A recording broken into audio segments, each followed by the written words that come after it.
بسم اللہ الرحمن الرحیم۔ الصلاۃ والسلام علیک یا رسول اللہ وعلی آلک و اصحابک یا حبیب اللہ۔ ناظرین و سامعین، السلام علیکم ورحمۃ اللہ وبرکاتہ۔ ایک مرتبہ پھر پیش خدمت ہے سوال و جواب کی نشست بعنوان ہم اور آپ علامہ اکاڑوی کے ساتھ، جس میں آپ اپنے شرعی مسائل کے بارے میں رہنمائی حاصل کر سکیں گے حضرت علامہ مولانا ڈاکٹر کوکب نورانی اکاڑوی صاحب دامت برکاتہم العالیہ سے۔ آپ خطیب اعظم پاکستان مولانا محمد شفیع اکاڑوی صاحب رحمۃ اللہ علیہ کے فرزند ہیں۔ ایک عرصہ دراز سے دنیا بھر میں مسلک حق کے حقیقی ترجمان کی حیثیت سے خدمات سر انجام دے رہے ہیں۔ آئیے ہم مل کر انہیں خوش آمدید کہتے ہیں۔ السلام علیکم ورحمۃ اللہ وبرکاتہ۔ وعلیکم السلام، اور تمام ناظرین و سامعین کو بھی السلام علیکم ورحمۃ اللہ وبرکاتہ۔ پاکستان میں 7 ستمبر کو یوم تحفظ عقیدہ ختم نبوت، اہل ایمان محبت، عقیدت، جوش، جذبے، ولولے کے ساتھ مناتے ہیں۔ 1974 میں 1974 میں اس تاریخ میں پاکستان کی قانون ساز اسمبلی کے دونوں ادارے، قومی اسمبلی اور سینٹ نے یہ قرارداد منظور کی تھی اور یہ آئین کا حصہ بنا تھا کہ اللہ تعالیٰ کے آخری اور سب سے پیارے اور سب سے اعلیٰ نبی حضرت سیدنا محمد بن عبداللہ بن عبد المطلب بن ہاشم صلی اللہ علیہ وآلہ وسلم اللہ کے آخری نبی ہیں۔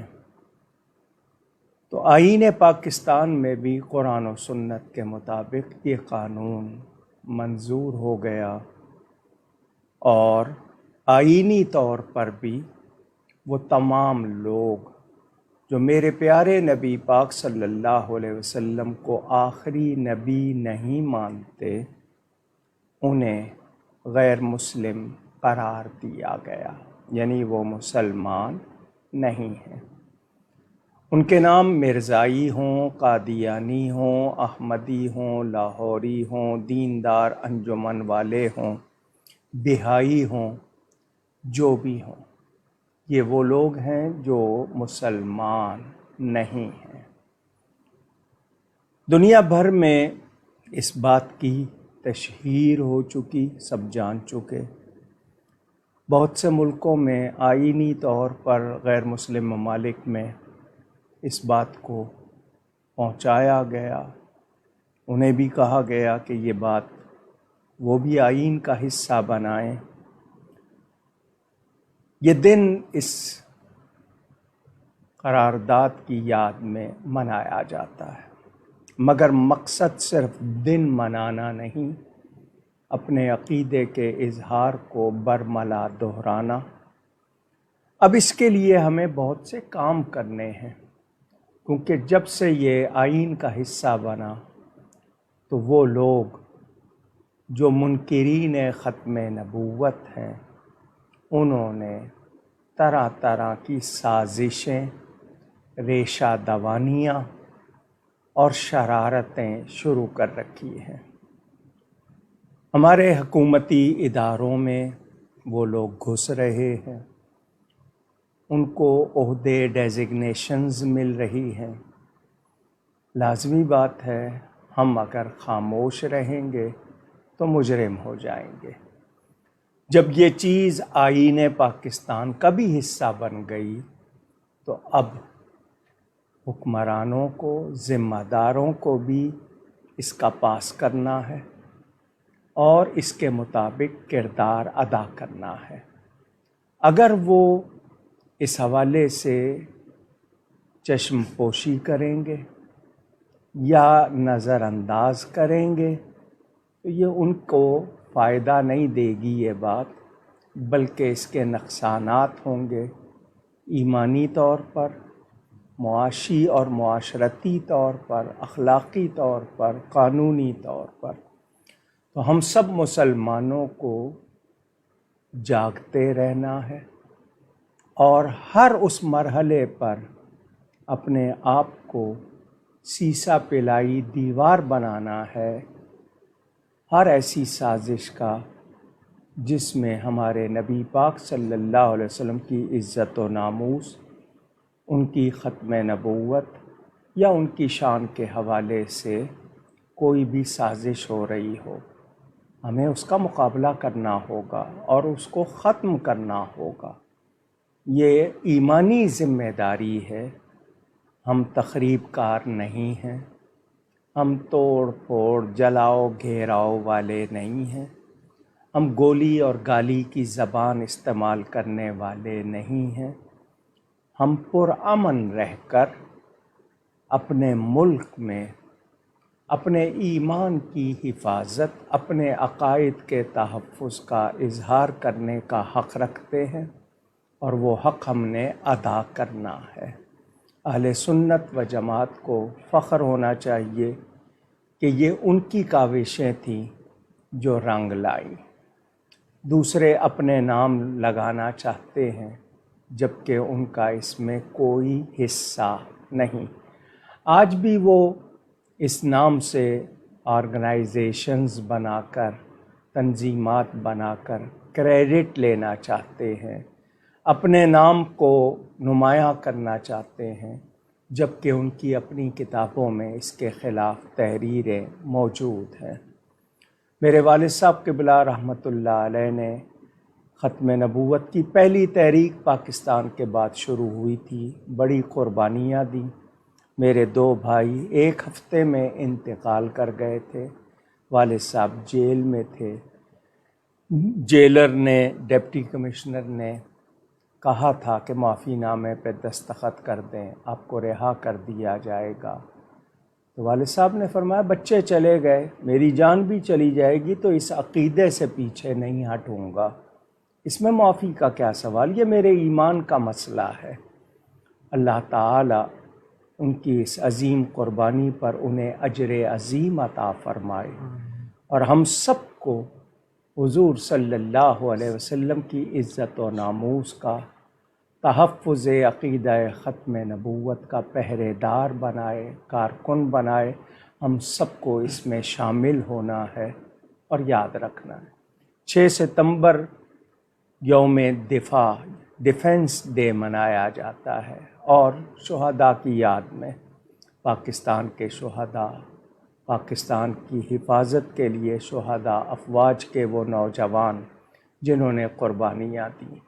پھر 7 ستمبر کو فضائیہ والے، 8 ستمبر کو نیوی والے، بحری فوج والے وہ بھی مناتے ہیں۔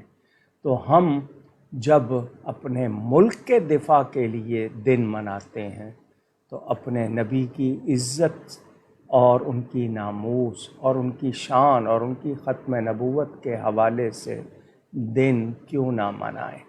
حکمرانوں کو چاہیے کہ اسے سرکاری طور پر، کیونکہ یہ آئین کا حصہ ہے اب، اور اس کی حفاظت کی جائے، پاسبانی اور پاسداری کی جائے۔ کلیدی عہدوں پر کوئی بھی منکر ختم نبوت نہیں مامور ہونا چاہیے، اس بات کا خیال رکھنا چاہیے حکمرانوں کو بھی اور ذمہ داروں کو بھی۔ اللہ کرے کہ ہم سب اس وطن میں نبی کی عزت کے پہرے دار بن کر یہاں صحیح معنوں میں اسلام کا عملی نفاذ ممکن بنائیں۔ آپ لوگ اپنے سوالات کامنٹ سیکشن کے ذریعے بھیج سکتے ہیں۔ ہماری پوری کوشش رہے گی کہ کم سے کم وقت میں زیادہ سے زیادہ سوالات علامہ صاحب تک پہنچائیں۔ اگر آپ کی آئی ڈی اپنے اصل نام کے ساتھ نہیں تو آپ سوال کے ابتدا میں اپنا نام اور اپنے شہر کا نام لکھ کر بھیج دیجیے، انشاءاللہ سوال شامل کر لیا جائے گا۔ اسی دوران کہ فیس بک لائیو اسٹریم کے ذریعے آپ کے سوالات آنا شروع ہوں، واٹس ایپ اور پیج ان باکس کے ذریعے جو ہفتہ بھر میں سوالات موصول ہوئے ان سے آغاز کریں گے۔ لاہور سے حماد صاحب کے سوالات۔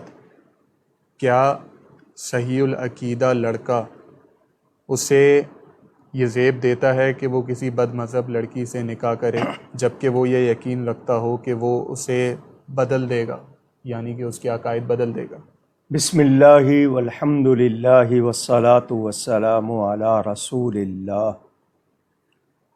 یہ سوال شاید پہلی مرتبہ نہیں آیا، اس سے پہلے بھی اس طرح کے سوال آتے رہے۔ عقائد کی خرابی حد کفر کو پہنچ جائے، یعنی کسی شخص کے بلیوز میں، عقیدوں میں ایسی بات آ جائے جو کفر تک چلی جائے، تو پھر نکاح کا کوئی تصور نہیں رہتا۔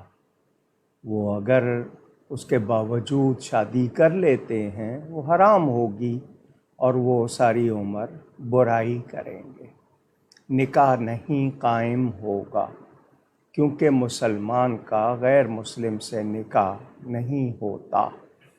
ہاں، مسلمان مرد ہو کتابیہ عورت سے، اہل کتاب سے شادی کر سکتا ہے، کرنی نہیں چاہیے لیکن کر سکتا ہے، لیکن مسلمان لڑکی کسی بھی کتابی مرد سے یا غیر مسلم سے شادی نہیں کر سکتی۔ اب آپ کہہ رہے ہیں کہ جی آپ بدل لیں گے، اس نے آپ کو بدل لیا تو کیا ہوگا؟ رسک ہے نا، خطرہ موجود ہے۔ آپ پہلے شادی سے پہلے ان سے کہہ دیں کہ واقعی اگر وہ آپ سے محبت رکھتی ہیں اور یہ سمجھتی ہیں کہ نہیں آپ کے بغیر وہ زندگی نہیں گزارنا چاہتی، تو وہ سچے دل سے صحیح عقائد کو قبول کریں۔ اب ان کے عقائد کیا ہیں وہ جانتی ہیں، اس کے باوجود اس پر قائم ہے، اور ان میں بات اگر کفر تک گئی ہوئی ہے یا کسی کافر کو وہ مسلمان مان رہی ہیں، کیونکہ جس نے گستاخی کی ہے نبی پاک صلی اللہ علیہ وسلم کی شان میں قرآن کے حوالے سے، تو وہ بات کفر تک گئی ہوئی ہے، تو اس سے آپ کا نکاح پھر کیا؟ آپ کیوں ایسی زندگی گزارنا چاہتے ہیں؟ تو میرا مشورہ یہ ہے کہ آپ پہلے اس کو کہہ دیں کہ تمہیں میرے صحیح عقائد قبول کرنے ہوں گے، اور دل سے قبول کرنے ہوں گے، اس کے مطابق عمل پیرا ہونا ہوگا۔ صرف زبانی کہہ دینا کافی نہیں ہے، اس کا اظہار کرنا ہوگا۔ اگر اس کے باوجود آپ اپنے اوپر ذمہ داری لے رہے ہیں اور اس کے عقائد حد کفر کو نہیں پہنچے لیکن بگڑے ہوئے ہیں، اور آپ کو یقین ہے آپ سدھار لیں گے، تو یہ آپ اپنے رسک پر اگر کرتے ہیں تو آپ ذمہ دار ہوں گے۔ ان کا دوسرا سوال عقیدہ نور کے حوالے سے، یہ کسی نے ان کو نظم بھیجی، اس کے خلاف: اللہ بھی ہے نور، محمد بھی نور ہے، یہ دونوں نور مل کے ہیں یا پھر دور دور؟ کل کائنات اگر ہے محمد کے نور سے، اللہ کا وہ نور کیا بیکار نور ہے؟ اگر یہ کسی کے اشعار ہیں تو لکھنے والا یقیناً ناواقف ہے، بے علم ہے، اور اگر میں یہ بھی کہہ دوں کہ وہ جاہل ہے تو غلط نہیں ہوگا۔ بے شک۔ جب اس کو پتہ ہی نہیں ہے کہ بات ہے کیا، اب دیکھیں کہتے ہیں تعرف الاشیاء بازدادہا، چیز اپنی ضد سے پہچانی جاتی ہے، دن کا پتہ رات سے، خوشبو کا پتہ بدبو سے، روشنی کا پتہ اندھیرے سے، تو چیز اپنی ضد سے پہچانی جاتی ہے۔ نور کی ضد کیا ہے؟ ظلمت۔ نور روشنی کو کہتے ہیں، ظلمت اندھیرے کو کہتے ہیں۔ تو آپ نبی کو نور نہیں مانتے تو کیا اندھیرا مانتے ہیں؟ معاذ اللہ۔ اور نور سے مراد کیا ہے، نور کیا ہے، آپ نے اس کو سمجھا نہیں ہے۔ اور پھر اللہ خود فرما رہا ہے، خود نبی پاک فرما رہے ہیں، قرآن میں نبی کو نور فرمایا گیا، سراجم منیرہ بھی فرمایا گیا، قد جاءکم من اللہ نور بھی فرمایا گیا۔ تو پہلے ہمارے عقیدے کو سمجھیں، پڑھیں، اور پھر اس کے بعد تو یہ جس نے اشعار کہے ہیں وہ خود اگر کوئی اپنے عقیدے کے علماء کو بھی دکھائے گا تو اس کو بھی وہاں سے ڈانٹ ہی پڑے گی کہ تو نے یہ کیا لکھا ہے۔ نشر الطیب جناب اشرف علی تھانوی کی کتاب ہے، تاج کمپنی سے بھی چھپی ہوئی، دیگر مکتبوں سے۔ اس کی پہلی فصل یعنی پہلا چیپٹر، اس کا ٹاپک ہی ہے نور محمدی صلی اللہ علیہ وسلم کے بیان میں۔ تو وہ جب پہلا فصل لکھ رہے ہیں اس میں خود حضور کے نور ہونے کا بیان کر رہے ہیں، تو اگر یہ دیوبندی ہیں تو پہلے اپنے بڑے کو پڑھ لیں، ان کی کتابیں پڑھ لیں۔ آج تو جگہ جگہ ایک ایک شخصیت کو مینار نور کہا جا رہا ہے، اور نبی پاک کے نور ہونے کا انکار۔ مکہ مکرمہ میں پہاڑی کو جبل نور کہا جا رہا ہے۔ یہ کون سی بات کر رہے ہیں؟ تو اللہ نے اپنے ذاتی نور سے اپنے نبی کے نور کو بنایا، حدیث موجود ہے۔ اگر ان کو سمجھ نہیں آئی ہے تو یہ ذرا اندھیرے سے نکلیں، کسی نور والے کے پاس جائیں تو انشاءاللہ سمجھ آ جائے گی انشاءاللہ۔ علی حیدر صاحب، آپ نے سنت موقدہ اور غیر موقدہ کے حوالے سے پوچھا۔ گزشتہ 2 نشستوں میں ریپیٹڈلی یہ کوشچنز آئے اور علامہ صاحب نے مفصل جواب دیا اس کا۔ آپ نشستیں موجود ہے، آپ دیکھ سکتے ہیں۔ شہزاد مغل صاحب کا سوال، امام اعظم ابو حنیفہ رضی اللہ تعالی عنہ کی تصانیف کی تعداد بتا دیجیے۔ چاروں اماموں کے حوالے سے جو بات کی جاتی ہے ان میں امام اعظم ابو حنیفہ کی خود کوئی ذاتی تصنیف یقینی طور پر نہیں ہے۔ خطوط ہیں۔ الفقہ الاکبر کے بارے میں بتایا یہی جاتا ہے کہ یہ یعنی یقینی طور پر ان کی کتاب نہیں بتائی جاتی، مشہور ہے لیکن ان کی کوئی ذاتی تصنیف نہیں۔ ہاں، انہوں نے جو کچھ ارشاد فرمایا وہ جمع کیا گیا، وہ فقہ حنفی کے طور پر ہمارے پاس موجود ہے سارا مواد، لیکن جہاں تک ان کی ذاتی تصنیف کی بات ہے، میری ذاتی معلومات کے مطابق ان کی کوئی ذاتی تصنیف مستقل کتاب نہیں ہے۔ مسند بھی بتائی گئی ہے، الفقہ الاکبر بھی بتائی گئی ہے، تو یہ جمع کی گئی ہیں ان کی باتیں، مگر انہوں نے خود لکھا ہے یہ میرے نزدیک ثابت نہیں ہے۔ ام شہباز صاحبہ کا سوال کہ مسجد میں کس عمر کے بچے لانے چاہیے کہ مسجد کی بے حرمتی بھی نہ ہو؟ دیکھیں، اگر آپ 5 سال کے بچے کو لے کے جاتے ہیں تو اس کو اگر اتنی ہوش ہے کہ جب اس کو حاجت ہو پیشاب وغیرہ کی تو وہ بتائے، یعنی وہ وہاں نہ کرے۔ 7 سال کی عمر سے اگر آپ لے جائیں اور اس کو عادت ڈالیں وہ اچھی بات ہے۔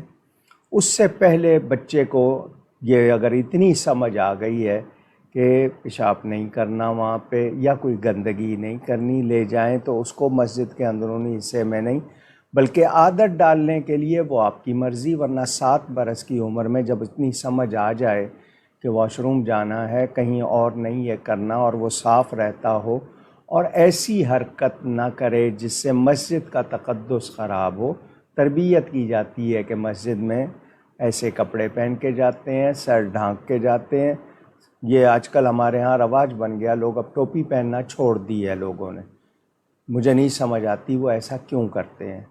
کچھ لوگ کہتے ہیں جی بغیر ٹوپی کے بھی نماز ہو جاتی ہے، تو میں ان سے یہ کہوں گا یہ مسئلہ کیا صحابہ کو معلوم نہیں تھا؟ کیا اولیاء کو معلوم نہیں تھا؟ وہ تو بڑی بڑی دستار پہن کر کرتے تھے کیونکہ زیادہ ثواب ہے، اور آپ لوگ بالکل ہی نہ پہنے، عجیب بات ہے۔ تو اس معاملے کو ہلکا کیوں لیتے ہیں آپ؟ تو اس پر غور کیجئے اور کوشش کریں، بچوں کو عادت ضرور ڈالیں مسجد کی، مگر ان کو آداب تھوڑے سے سکھائیں۔ 7 برس سے کم عمر مناسب نہیں ہے۔ محمد عدنان صاحب کے سوالات، مقام وسیلہ سے کیا مراد ہے؟ حدیث شریف کے مطابق جنت میں ایک مقام ہے جس کا نام وسیلہ ہے، اور نبی کریم صلی اللہ علیہ وسلم نے فرمایا کہ مجھے یقین ہے کہ وہ مجھے ہی عطا ہوگا، تو ہم اس کے لیے دعا کرتے ہیں تاکہ ہمیں اس کا فیضان ملے۔ ہم اگر کسی بزرگ ہستی کے لیے کوئی چیز مانگتے ہیں تو یہ خود دعا لینے کا سبب یعنی اس کے بدل میں ہمیں فیضان ملتا ہے کہ یا اللہ ان کو مقام محمود تک پہنچا۔ تو کیا مطلب جب اس مقام پر یہ جلوہ گر ہوں تو ہمیں فیضان ملے، ہماری دعا سے نہیں ملے گا مگر اس کا فیضان ہمیں پہنچے گا۔ تو مقام وسیلہ جنت میں خاص مقام کا نام، اور ویسے وسیلہ وہ دوسرا ہے، لیکن آپ نے مقام کے ساتھ پوچھا ہے تو اس لیے میں نے اتنا ہی بتایا۔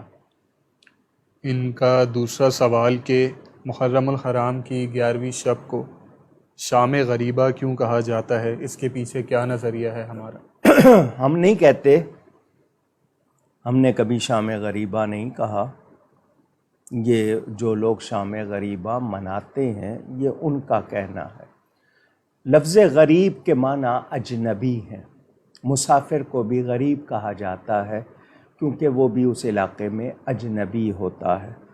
تو یہ مسافروں کی شام جو ان پر آئی اس حوالے سے، تو کربلا میں جو مصائب آئے اہل بیت نبوت پر، تو ان کو جو شام وہاں ہوئی، رسول زادیوں کو، ان عفت و طہارت کی پیکر خواتین کو، تو کچھ لوگ، ایک طبقہ ہے جو اس کو شام غریبہ کہتا ہے، اور اس کے لیے ان کی کوئی خاص رسوم وغیرہ ہوتی ہیں۔ ہم نہیں کہتے اس کو، ہم امام پاک کی قربانی کو سلام کرتے ہیں، البتہ ان پر جو مصائب آئے ان پر غمگین ہوتے ہیں۔ ایمن ساہتو صاحبہ کا سوال سکھر سے، قرآن پاک میں زمین اور آسمان کے بنانے کے حوالے سے مختلف آیات ہیں جن میں کہیں 2 دن ہے اور کہیں تعداد زیادہ ہے، تو ایگزیکٹ ڈیٹ کیا ہے اور آیات میں الگ الگ دنوں کا کیوں ذکر ہے؟ آپ نے شاید قرآن کریم کو توجہ سے نہیں پڑھا۔ اردو میں کسی کی اگر آپ نے غیر مستند تفسیر پڑھی ہے تو اس لیے آپ کو یہ اشکال آیا۔ اگر آپ صحیح کوئی تفسیر پڑھیں گی تو آپ کا یہ اشکال دور ہو جائے گا۔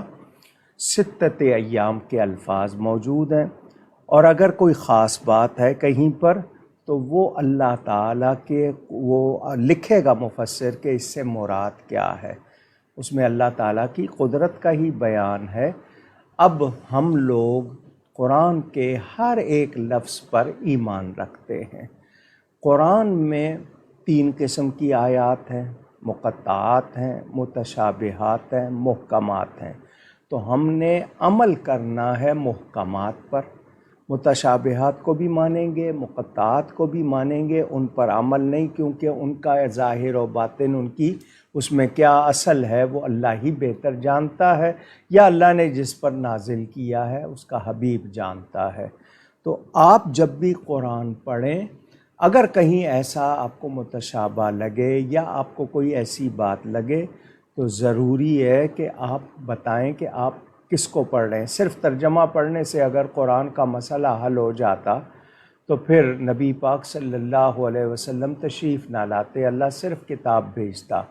تو اللہ تعالیٰ نے اپنے حبیب کو بھیجا جنہوں نے قرآن سمجھایا، عمل کر کے دکھایا۔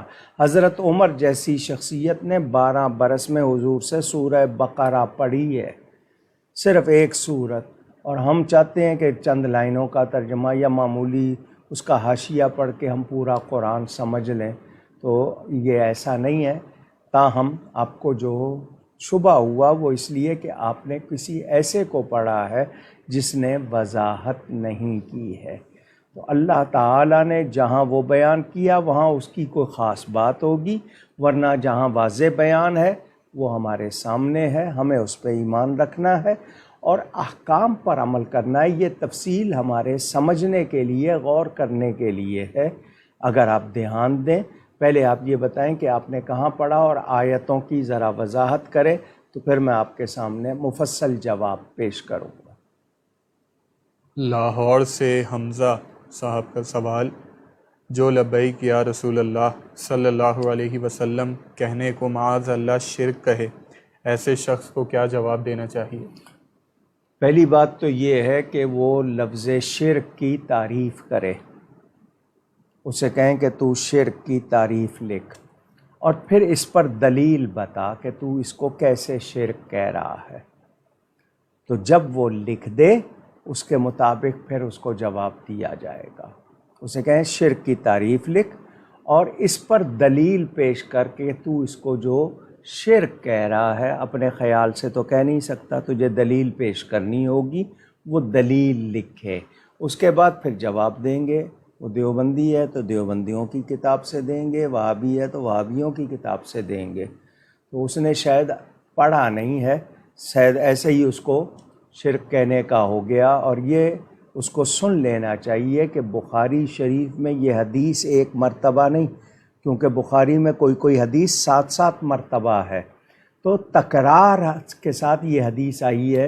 حضور نے فرمایا مجھے اپنی امت سے شرک کا خوف نہیں، اس بات کا اندیشہ ہے کہ میری امت دنیا کو زیادہ پسند کرنے لگ جائے گی۔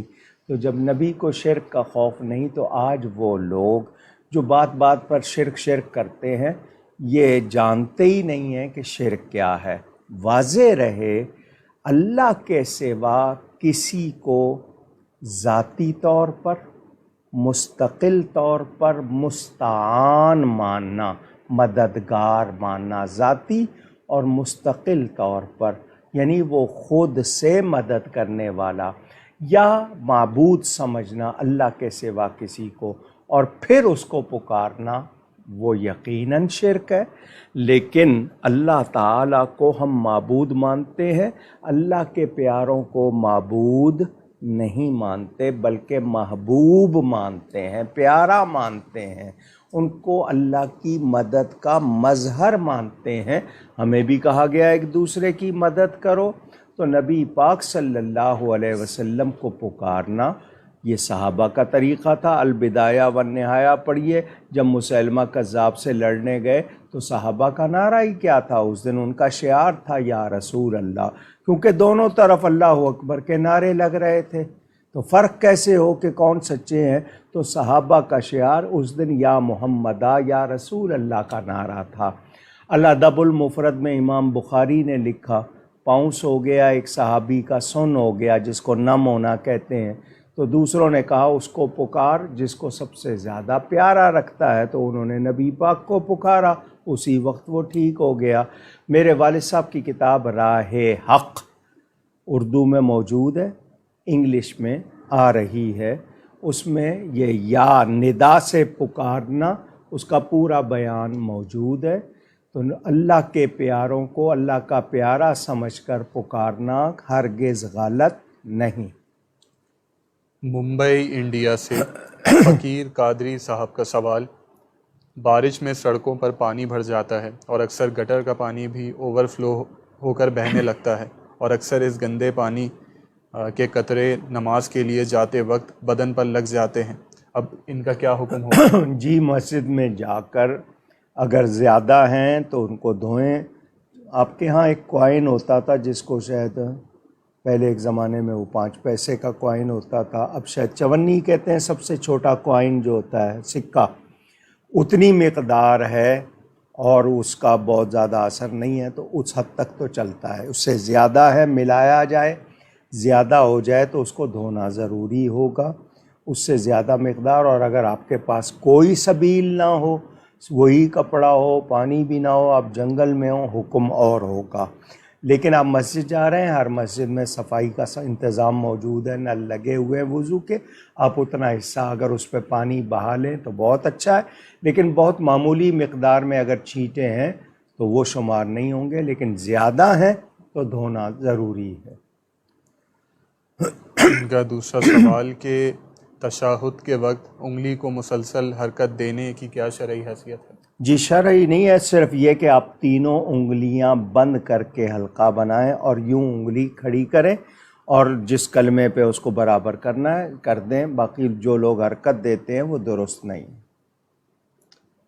محمد اعظم بیگ صاحب کا سوال، ان کا نکاح کے حوالے سے سوالات کہ کیا مذاق میں بھی حجاب و قبول کرنے سے نکاح ہو جاتا ہے؟ اور ان کا دوسرا سوال کہ کسی نے بتایا تھا کہ اگر لڑکا لڑکی ایک دوسرے کو چھو بھی لیں تو اس سے بھی نکاح ہو جاتا ہے؟ چھونے سے نکاح نہیں ہوتا، چھونا غیر محرم کو ویسے منع ہے، لیکن یہ کہ دو گواہوں کے سامنے اگر وہ ایجاب و قبول کریں گے تو نکاح ہوگا، اکیلے کر رہے ہیں تو نہیں ہوگا، دو گواہوں کے سامنے اگر مذاق میں بھی ایجاب و قبول کر رہے ہیں تب بھی ہو جائے گا، اس میں مہر مقرر کیا ہوگا انہوں نے، ایجاب و قبول کریں گے تو نکاح ہو جائے گا۔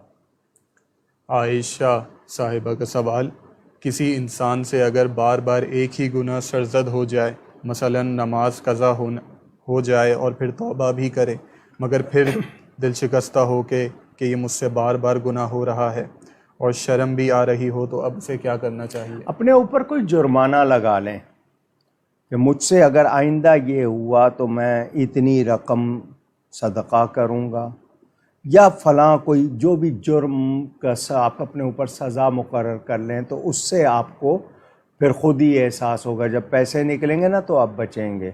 یہ آپ کے لیے کہہ رہا ہوں سمجھنے کے لیے کہ آپ کو اس طرح کرنا ہوگا۔ آپ بہت سا ہوتا ہے نا جاتے نہیں ہیں، ٹائم پر نہیں جاتے، فائن لگ جاتا ہے، لیٹ ہو جاتے ہیں، لیٹ فیس لگتی ہے، تو اس طرح آپ اپنے اوپر لگا لیں جرمانہ کہ مجھ سے دوبارہ یہ ہوا تو میں اتنے پیسے صدقہ کروں گا، تو لازمی بات ہے پیسوں کا نقصان آپ سے گوارا نہیں ہوگا تو آپ اپنے آپ کو بچائیں گے۔ تو یہ آپ کو بچنے کے لیے، اور کثرت سے لاحول پڑھیں اور پاکیزہ رہا کریں، غذا ضرور چیک کیجیے گا، کیونکہ انسان کا توبہ پر قائم نہ رہنا یا اس کو توبہ کا احساس نہیں ہونا، اس میں ہماری غذا کا بھی دخل ہے، کمائی کا بھی دخل ہے، تو اس کو بھی ذرا چیک کیجیے گا۔ لاہور سے خضر خالد صاحب کا سوال کہ اگر فجر کی نماز قضا ہو جائے اور دیر سے آنکھ کھلے تو کیا فجر کی نماز صبح بھی قضا پڑھ سکتے ہیں، جیسے کہ 6 یا 7 بجے، اور کیا چاروں رکعت ہی پڑھی جائیں گی یا صرف 2؟ اس حوالے سے میں یہ کہوں کہ اگر آپ سے اکثر قضا ہوتی ہے تو آپ اٹھنے کے بعد جب بھی اٹھیں پڑھیں ضرور، نماز جس طرح بن پڑھیں ضرور، تاکہ عادت رہے اور احساس رہے۔ اگر آپ کوتاہی کریں گے، لاپرواہی کریں گے تو پھر آپ کو کوئی خیال نہیں رہے گا پڑھی ہے نہیں پڑھی۔ آپ کی آنکھ کھلی ہے، پڑھیے۔ اگر آپ کو دیر سے سونے کی عادت ہے تو وہ دیر سے سونا اگر اچھی بات ہے، کوئی کام ضروری ہے تو سمجھ آئے، اور اگر بلا وجہ محض آپ اپنے گپوں میں یا کہتے ہیں لوگوں کے ساتھ خوش گپی کر رہے ہیں، تفریح میں وقت گزارا ہے، تو پھر آپ کو اس کا خیال رکھنا ہے، اس کا اہتمام کرنا ہے کہ میری فجر نہ جائے۔ نفلی عبادت کی آپ نے، ساری رات محفل نعت سنی ہے، واز سنی ہے، گھر پہنچے ہیں ابھی آدھا گھنٹہ باقی ہے لیکن آپ سو گئے، تو وہ جو کام کیا وہ تو نفلی عبادت تھی، یہ نماز تو فرض تھی، تو اس کا خیال رکھیں۔ تو جب بھی اٹھیں آنکھ کھلے پڑھیں، دیر نہ کریں تاکہ آپ کو احساس رہے اور عادت بنی رہے۔ سائمہ سرور صاحبہ کا سوال کراچی سے، ان کے سوالات فدیے کے حوالے سے کہ والدین کے چھوٹ جانے والے روزوں کا فدیہ کیا اولاد ادا کر سکتی ہے؟ والدہ فوت ہو چکی ہیں جبکہ والد صاحب حیات ہیں۔ ان کا دوسرا سوال کہ فدیے کی یہ رقم مسجد یا مدرسے میں دی جا سکتی ہے؟ اور ان کا آخری سوال کہ یہ رقم یعنی فدیہ اگر مدارس و مساجد میں نہ دیں تو کن لوگوں کو دیں؟ جی، آپ پہلی بات تو یہ کہ جی اولاد جو ہے وہ دے رہی ہے، فدیہ دے سکتی ہے، ان کی طرف سے نماز بھی پڑھ سکتے ہیں، آپ ایصال ثواب بھی کر سکتے ہیں، فدیہ بھی دیں۔ آپ اگر آپ کو اللہ نے توفیق دی ہے ضرور دیں۔ یہ فدیہ، فطرہ، صدقہ کی جو بھی رقم ہوتی ہے یہ ڈائریکٹ مسجد میں نہیں دی جاتی، البتہ دینی مدارس میں دی جاتی ہے، مستحقین کو دی جاتی ہے۔ مثلاً آپ کے سب سے قریبی رشتہ دار جو ہے مستحق، سب سے پہلے ان کو دیکھیں، پھر اس کے بعد ذرا دور کے رشتہ دار ہیں ان کو دیکھیں، پھر پڑوسیوں کو دیکھیں، پھر محلے والوں کو، اور پھر اس کے بعد لیکن عقیدے والوں کو دیجیے گا، بد عقیدہ کو دینے سے ادا نہیں ہوگی۔ مسجد میں دینا ہے تو ان کو بتا دیجیے گا تاکہ ان کو پتہ ہو اور وہ اس کا شرعی ہیلا کر سکیں. ان کو معلوم ہوتا ہے مسئلہ تو ان کو بتا کر دیں گے آپ. تو پہلا حق مستحقین رشتہ داروں کا، اس کے بعد پھر دینی اداروں کا. تو آپ کو اگر توفیق ہے تو ضرور ادا کریں. لاہور سے قمر عباس صاحب کا سوال کہ جس کمرے میں کسی جاندار کی تصویر لگی ہو، کیا اس کمرے میں نماز ادا کی جا سکتی ہے اور قرآن مجید کی تلاوت کی جا سکتی ہے؟ کس نے منع کیا ہے؟ نماز بھی ادا کی جا سکتی ہے، قرآن کی تلاوت بھی ہو سکتی ہے، بس یہ کہ نماز میں آپ کے بالکل سامنے نہ ہو. اگر لگائی ہوئی ہے ورنہ اس کو ڈھک دیں.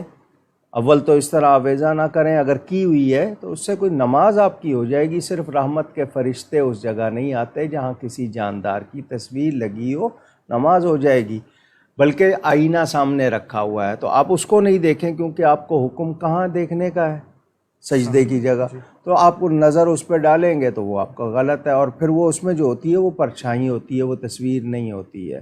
تو آپ نماز پڑھ سکتے ہیں بالکل، لیکن بالکل سامنے تصویر نہ ہو. کہیں دائیں بائیں لگی ہے، وہ لگی ہوئی ہے، اس پہ اگر کچھ پردہ کر سکتے ہیں تو وہ زیادہ اچھی بات ہے. ان کا دوسرا سوال کہ بغیر وضو درود شریف کیا پڑھا جا سکتا ہے؟ پڑھا جا سکتا ہے. کہتے ہیں نا جتنا گڑ ڈالو اتنا میٹھا ہوتا ہے. تو ادب کہ باوضو ہو کر توجہ کے ساتھ پڑھیں. لیکن آپ اٹھتے بیٹھتے چلتے پھرتے وضو بے وضو پڑھ لیتے ہیں، درود شریف پڑھا جا سکتا ہے.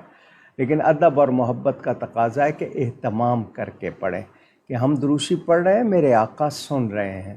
تو جب یہ خیال ہوگا تو کوشش ہوگی کہ ہم اہتمام کر کے پڑھیں. لیکن بے وضو بھی پڑھا جا سکتا ہے. بنگلور انڈیا سے حرمین شریف صاحبہ کا سوال کہ کیا کچھ ایسے دن بھی ہیں جن میں بال اور ناخن تراشنا منع ہے؟ جی، منگل کے دن بال تراشنے کے حوالے سے اور بدھ کے دن ناخن کاٹنے تراشنے کے حوالے سے ذکر ملتا ہے. ناخنوں کے لیے تو بدھ کا دن بالکل ہے کہ بدھ کا دن ویڈنسڈے جس کو آپ کہتے ہیں وینسڈے، اس میں نہیں کاٹنے چاہیے. بالوں کے حوالے سے منگل کے دن کی روایتیں ملتی ہیں، لیکن کوئی مجبوری ہو جائے تو وہ اور بات ہے. لیکن عادتاً نہ کاٹے، اور خاص طور پر ان دنوں میں نہ کاٹے. باقی موجود اور سب سے بہتر کہ مرد ہے تو جمعے کی تیاری کے لیے جمعے کی صبح یا جمعرات سے تیاری شروع کر دے. جمعے کی نیت سے کرے گا تو اس کا ثواب شروع ہو جائے گا جمعے کا، اور زیادہ اس کے لیے ہوگا. بس یہ کہ ناخنوں کے حوالے سے تو روایت موجود ہے بدھ کے دن نہیں، اور بال منگل کے دن نہ کاٹے جائیں تو بہتر ہے. ان کا دوسرا سوال کہ میں نے ایک عالم دین کو تقریر کے دوران یہ کہتے سنا تھا کہ نبی پاک صلی اللہ علیہ وسلم کے اعلان نبوت سے پہلے کوئی مومن نہیں تھا سوائے تین کے. ایک حضرت علی کرم اللہ وجہہ الکریم، دوسرے حضرت ابو طالب، اور تیسری خاتون حضرت خدیجۃ الکبریٰ رضی اللہ تعالی عنہ. رہنمائی فرما دیجیے. جن سے سونا تھا وہ ذمہ دار ہیں اس بات کے. یہ بات آئی ہے تو میں ایک دو باتیں عرض کرنا چاہتا ہوں. جناب ابو طالب کے حوالے سے میں تحریر بھی پیش کر چکا ہوں. آج کل کچھ لوگ ضد میں آئے ہوئے ہیں، یہ سمجھتے ہیں کہ 1400 برس میں کچھ لوگ چھپاتے رہے ہیں یا بات کو دباتے رہے ہیں، یا یہ کہ بیان نہیں کرتے رہے یا غلط کہتے رہے. یہ لوگ آج سمجھ رہے ہیں کہ آج جن لوگوں کو زیادہ سمجھ آ گئی ہے وہ صحیح ہیں. پہلے 1400 برس میں یہ مسئلے لوگوں کو معلوم ہی نہیں تھے. اور کر کون رہے ہیں؟ ان کا اپنا عمل اور ان کا حال دیکھا جائے تو زیرو، یا ان کے اپنے عمل میں وہ باتیں نہیں ہیں. دعوے بڑے بڑے ہیں. کوئی یہاں تک کہہ رہا ہے کہ جو جناب ابو طالب کو مومن نہ مانے اس کو ہم مومن نہیں مانیں گے، اس کا نکاح ہی نہیں ہے. یہ کہاں سے مسئلے نکال رہے ہیں آپ؟ جناب ابو طالب حضور صلی اللہ علیہ وسلم کے پیارے چچا ہیں، بڑی خدمت کی، بہت محبت رکھتے تھے۔ وہ مومن ہیں یا نہیں، یہ سوال ہم سے نہیں ہوگا۔ ہمارے اسٹیمپ لگانے سے وہ مومن نہیں ہوں گے، ہمارے نہ لگانے سے وہ غیر مسلم نہیں ہوں گے، یعنی ہم کوئی اتھارٹی نہیں رکھتے۔ اللہ کے نزدیک ان کا کیا معاملہ ہے، نبی پاک صلی اللہ علیہ وسلم ان کو کتنا نوازیں گے، کیا ہوگا، ہمیں اس مسئلے کو بحث کرنے اور موضوع بنانے کی ضرورت کیا ہے؟ میرا موقف سن لیں جو میرا ہے۔ جو انہیں مومن مانتا ہے اس پر کوئی اعتراض نہیں، جو نہیں مانتا اس پر اصرار نہیں، جو خاموش ہے وہ عافیت میں ہے۔ یہ میرا موقف ہے۔ ہم ان کے بارے میں کوئی گستاخی، بے ادبی نہیں کرتے، کوئی غلط لفظ ان کے لیے نہیں کہتے۔ ان کا معاملہ اللہ کے سپرد، مجھے فکر میرے ایمان کی ہونی چاہیے، لیکن یہ کہنا کہ جو انہیں مومن نہ مانے وہ خود مومن نہیں ہے، تو اس کے لیے آپ کو دلیل دینی پڑ جائے گی، اور وہ آپ کے پاس ہوگی نہیں، اور آپ کو اس بحث کی پر کوئی ضرورت نہیں۔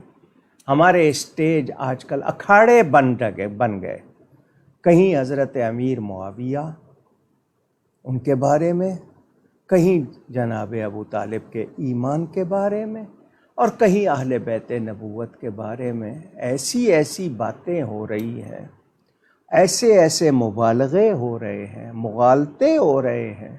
حیران ہوں یہ لوگ امت کو کدھر لے جانا چاہتے ہیں، یہ کیا چاہتے ہیں؟ کیا آج حضرت سیدنا داتا گنج بخش علی حجویری رضی اللہ تعالیٰ عنہ سے بڑا عالم ہوگا کوئی؟ سیدنا غوث اعظم سے بڑا عالم ہوگا کوئی؟ یا ان کے مرتبے کا کوئی شخص ہوگا؟ تو جو ان کا عقیدہ تھا میں وہی عقیدہ رکھوں گا۔ مجھے آج کسی نئی تحقیق کی ضرورت نہیں ہے۔ ذہن میں آ رہا ہوگا تو جنہوں نے یہ بات کی ہے، اب ان سے دلیل مانگی جائے گی کہ اعلان نبوت سے پہلے اگر حضرت علی مسلمان تھے تو حضور صلی اللہ علیہ وسلم نے ان پر ایمان کو پیش کیا۔ کہا جاتا ہے کم سن افراد میں اسلام قبول کرنے والوں میں ان کا نام لیا جاتا ہے، حضرت سیدہ ختیجہ کا نام لیا جاتا ہے کہ وہ خاتون، پہلی خاتون اور سب سے پہلے ایمان لانے والی وہی ہے، ان کے ساتھ حضور صلی اللہ علیہ وسلم کی شہزادیاں۔ تو اگر وہ پہلے سے مسلمان تھے تو پھر ان کا ذکر کیوں کیا جا رہا ہے؟ ہاں، اس سے پہلے فطرت کے دور میں جو لوگ شرک نہیں کرتے تھے، دین ابراہیم پر تھے، ان کا بیان ہے، حضور صلی اللہ علیہ وسلم کے والدین کا ذکر ہے، ہم ان کے ایمان کے قائل ہیں، کیونکہ وہ دین ابراہیمی پر تھے۔ اس وقت تک حضور صلی اللہ علیہ وسلم نے اعلان نبوت فرمایا نہیں تھا، لیکن حضور کی والدہ کے بیان ان کو چونکہ بتایا گیا تھا کہ تم نبی آخر الزماں کی ماں بننے والی ہو۔ میں نے اس پہ پوری کتاب لکھی ہے، والدین رسالت ماں، انٹرنیٹ پہ آپ کو مل جائے گی، میرے نام کا جو پیج ہے اس پہ موجود ہے، وہ آپ دیکھ سکتے ہیں۔ تو جو ایسی باتیں کر رہے ہیں، میں بڑے ادب سے ہاتھ جوڑ کے عرض کر رہا ہوں، امت کو لڑوانا بند کر دیں، اسٹیج کو مناقب، فضائل، مسائل کے بیان میں رکھیں، اکھاڑے نہ بنائیں۔ اور وہ نعت خوان حضرات یا وہ شاعر حضرات جو اس طرح کا کلام لکھ رہے ہیں، وہ بھی مہربانی کریں۔ ہمارے پاس صحیح عقیدے موجود ہیں، ہمارے اکابر کے ہم تک پہنچائے ہوئے، ہم انہی پہ رہنا چاہتے ہیں۔ آپ کی بڑی مہربانی ہوگی، اس طرح کی باتیں کرنے سے آپ کو حاصل کیا ہوگا سوائے لڑوانے کے؟ اگر کوئی حضرت ابو طالب کو مومن مانتا ہے تو ہمیں اعتراض نہیں ہے، لیکن جو نہیں مانتا اس سے زبردستی منوانے کا مطلب کیا ہے؟ ان کے پاس بھی روایات موجود ہیں، وہ نہیں مانتے، نہ مانے، لیکن میں نے کہا کہ خاموشی میں عافیت ہے، سکوت، مہربانی کیجیے۔ یہ بھی مجھے کہنا پڑ گیا تو کہہ رہا ہوں، میں تو اس مسئلے کو لاتا ہی نہیں ہوں گفتگو میں۔ حضرت امیر معاویہ صحابی ہے، ان کی صحابیت تو مشکوک نہیں ہے نا۔ باقی انہوں نے جو فیصلے کیے اس کے وہ اللہ کے سامنے جواب دیں. ہم ان کے لیے عدالت قائم کرنے والے کون؟ اللہ نے ان سے وعدہ کر لیا تمام صحابہ سے بھلائی کا. اللہ تعالیٰ کے سامنے وہ جواب دیں کہ انہوں نے کون سا فیصلہ کیوں کیا، وہ اللہ کو جواب دیں گے. صحابی ہونے کی وجہ سے ہم نے ان کا احترام کرنا ہے. مجھے آج یہ بحثیں چھیڑ کر ملے گا کیا؟ سوچنا ہوگا ہمیں. جو لوگ اس طرح کی بحثوں میں پڑیں یا حضرت علی کرم اللہ تعالیٰ وجہ الکریم کے لیے ایسی باتیں جو قرآن و حدیث سے ٹکرائیں، بتائیں پھر ان کے لیے کیا کیا جائے. تو رحم کیجئے، مہربانی کیجئے، امت کو فتنوں میں نہ ڈالیے. نبی پاک کے اہل بیت کے صحابہ کے فضائل بیان کیجئے. اور یہ آپ کو کسی کے ایمان کے لیے اس طرح آپ کو کوئی کسی نے جج نہیں بنایا ہے. مہربانی کیجیے. کویت سے آصف فاروقی صاحب کا سوال، کیا ہر چیز بیٹھ کر کھانا سنت ہے؟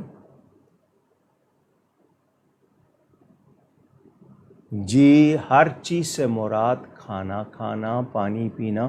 کوئی ایک آدھی چیز آپ ایسی چکھ لیتے ہیں، مثلا ایک صاحب پان کھا رہے ہیں، اس کے لیے کھڑے ہو کے کھا لیا، انہوں نے منہ میں ڈال لیا ہے، وہ چل رہے ہیں اور ساتھ میں منہ بھی چل رہا ہے، تو میں اس کو غلط نہیں کہوں گا. لیکن جس کو ہم کھانا کہتے ہیں باقاعدہ یا پینا کہتے ہیں، تو بیٹھ کے کرنا صحت کے لیے بھی اچھا ہے اور اس کو سنت کہا جاتا ہے. محمد کاشف قادری صاحب کا سوال کہ طلاق یافتہ لڑکی، یہ اس کا عنوان، لوگ کہتے ہیں کہ طلاق یافتہ لڑکی سے شادی نہ کرنا کیونکہ وہ اچھی نہیں ہوتی. اگر یہی بات ہے تو نبی پاک صلی اللہ علیہ وسلم کی 2 بیٹیوں کو بھی طلاق ہوئی تھی، تو اس بارے میں کیا کہیں گے؟ یہ پوسٹ ہے. اب انہوں نے کہا کہ اس بارے میں رہنمائی فرما دیجیے. حضور صلی اللہ علیہ وسلم کی 2 بیٹیوں کی طلاق کا کہنا اور اس کو مثال دینا، اس میں کچھ تو غور کریں آپ لوگ. باقی رہی یہ بات، آپ یہ کہیں کہ حضور صلی اللہ علیہ وسلم نے اس بارے میں حکم کیا دیا، یوں پوچھیں آپ. وہ جو مسئلہ تھا اس مسئلے کو سمجھنا چاہیے، ان کی مثال دے رہے ہیں. تاہم طلاق یافتہ لڑکی سے نکاح نہ منع ہے نہ غلط ہے. ہاں، بعض بچوں والی ہوتی ہیں تو شرطیں رکھ دیتے ہیں کہ بچوں کو چھوڑ کے آنا ہوگا. اس طرح کی شرطیں لازمی بات ہے، وہ ایک ماں ہے، اس کے وہ بچے ہیں. اس طرح کی شرطیں جو رکھتے ہیں، پھر اس میں وہ عورت جو ہوتی ہے اس کا دھیان ادھر بھی رہتا ہے، وہ آپ کی پوری طرح وہ نہیں کر پاتی ہے، بچوں کا بھی اس کو خیال رہتا ہے، تو پھر آپ کو شکایات ہوتی ہیں. لیکن بیوہ سے یا مطلقہ سے نکاح کرنا نہ منع ہے نہ ہی غلط ہے. ہاں، اگر اس عورت میں کوئی کمزوری ہے، وہ آپ کو پہلے سے معلوم ہو گئی تو آپ نہ کریں.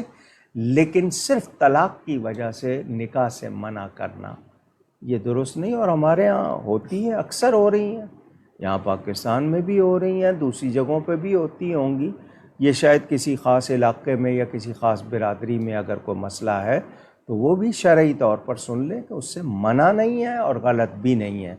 ہاں، اگر آپ کو نظر آ رہا ہے کہ جی اس کی پہلی طلاق کی وجہ کیا تھی اور وہ ثابت بھی ہو رہی ہے اور وہ لڑکی ویسی ہے، حالانکہ وہ اس کو طلاق کے بعد میرے خیال درست ہونے کا موقع ملا ہے، تو ہو سکتا ہے وہ زیادہ اچھی ثابت ہو، تو یہ تسلی کریں. لیکن شرعاً ایسی کوئی بات نہیں ہے.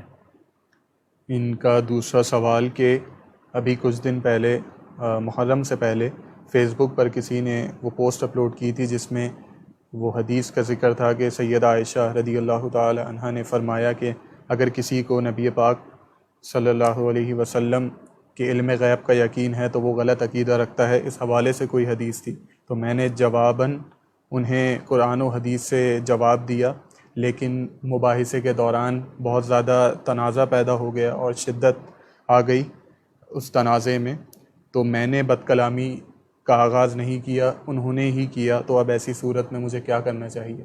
بد کلامی میں کیا کیا؟ ایک دوسرے کو برا کہا یا بڑے ہستیوں پہ کوئی ایسا اعتراض کر دیا؟ انہوں نے لکھا ہے کہ انہیں سامنے والے وہ بد کلامی کر رہا ہاں تھا۔ تو یہ دیکھیں، مباحثہ مکالمہ وہاں کیا جاتا ہے، میں نے کہا جہاں اس کا مقصد طلب حق ہو کہ مجھے حق جاننا ہے، یا آپ کا مقصد احقاق حق ہو کہ سچ کو سچ ثابت کرنا ہے، اور دلائل ہوں اور گفتگو کسی جاہل سے نہ ہو رہی ہو، پوری معلومات رکھتا ہو۔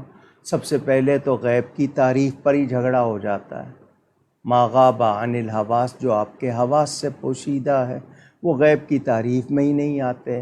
اور پھر علم غیب کا مسئلہ میرے والد صاحب قبلہ نے اپنی کتاب ذکر جمیل میں لکھا ہے، آپ وہ پڑھ لیجئے۔ لیکن جب ایسی بات ہو اور ذاتیات پہ بات ہو، خاموش ہو جائیں آپ، اس پہ پھر اس کے بعد بحث نہ کریں، کیونکہ یہ گالی گلوچ آ جائے یا ایک دوسرے پر الزام آ جائے تو لازمی بات ہے کہیں علم، کہیں فہم کی کمی، یعنی کہیں وزڈم اور کہیں نالج، اس میں بیلنس نہیں ہوگا، نتیجے میں پھر بد زبانی ہوتی ہے، بد کلامی ہوتی ہے، اس سے بچنا چاہیے۔ آپ لوگ دونوں اگر کوئی ایسی کی ہے تو دونوں کو چاہیے توبہ کریں اور اس بارے میں علماء سے معلوم کریں، آپس میں مباحثے میں اس حد تک نہ جائیں۔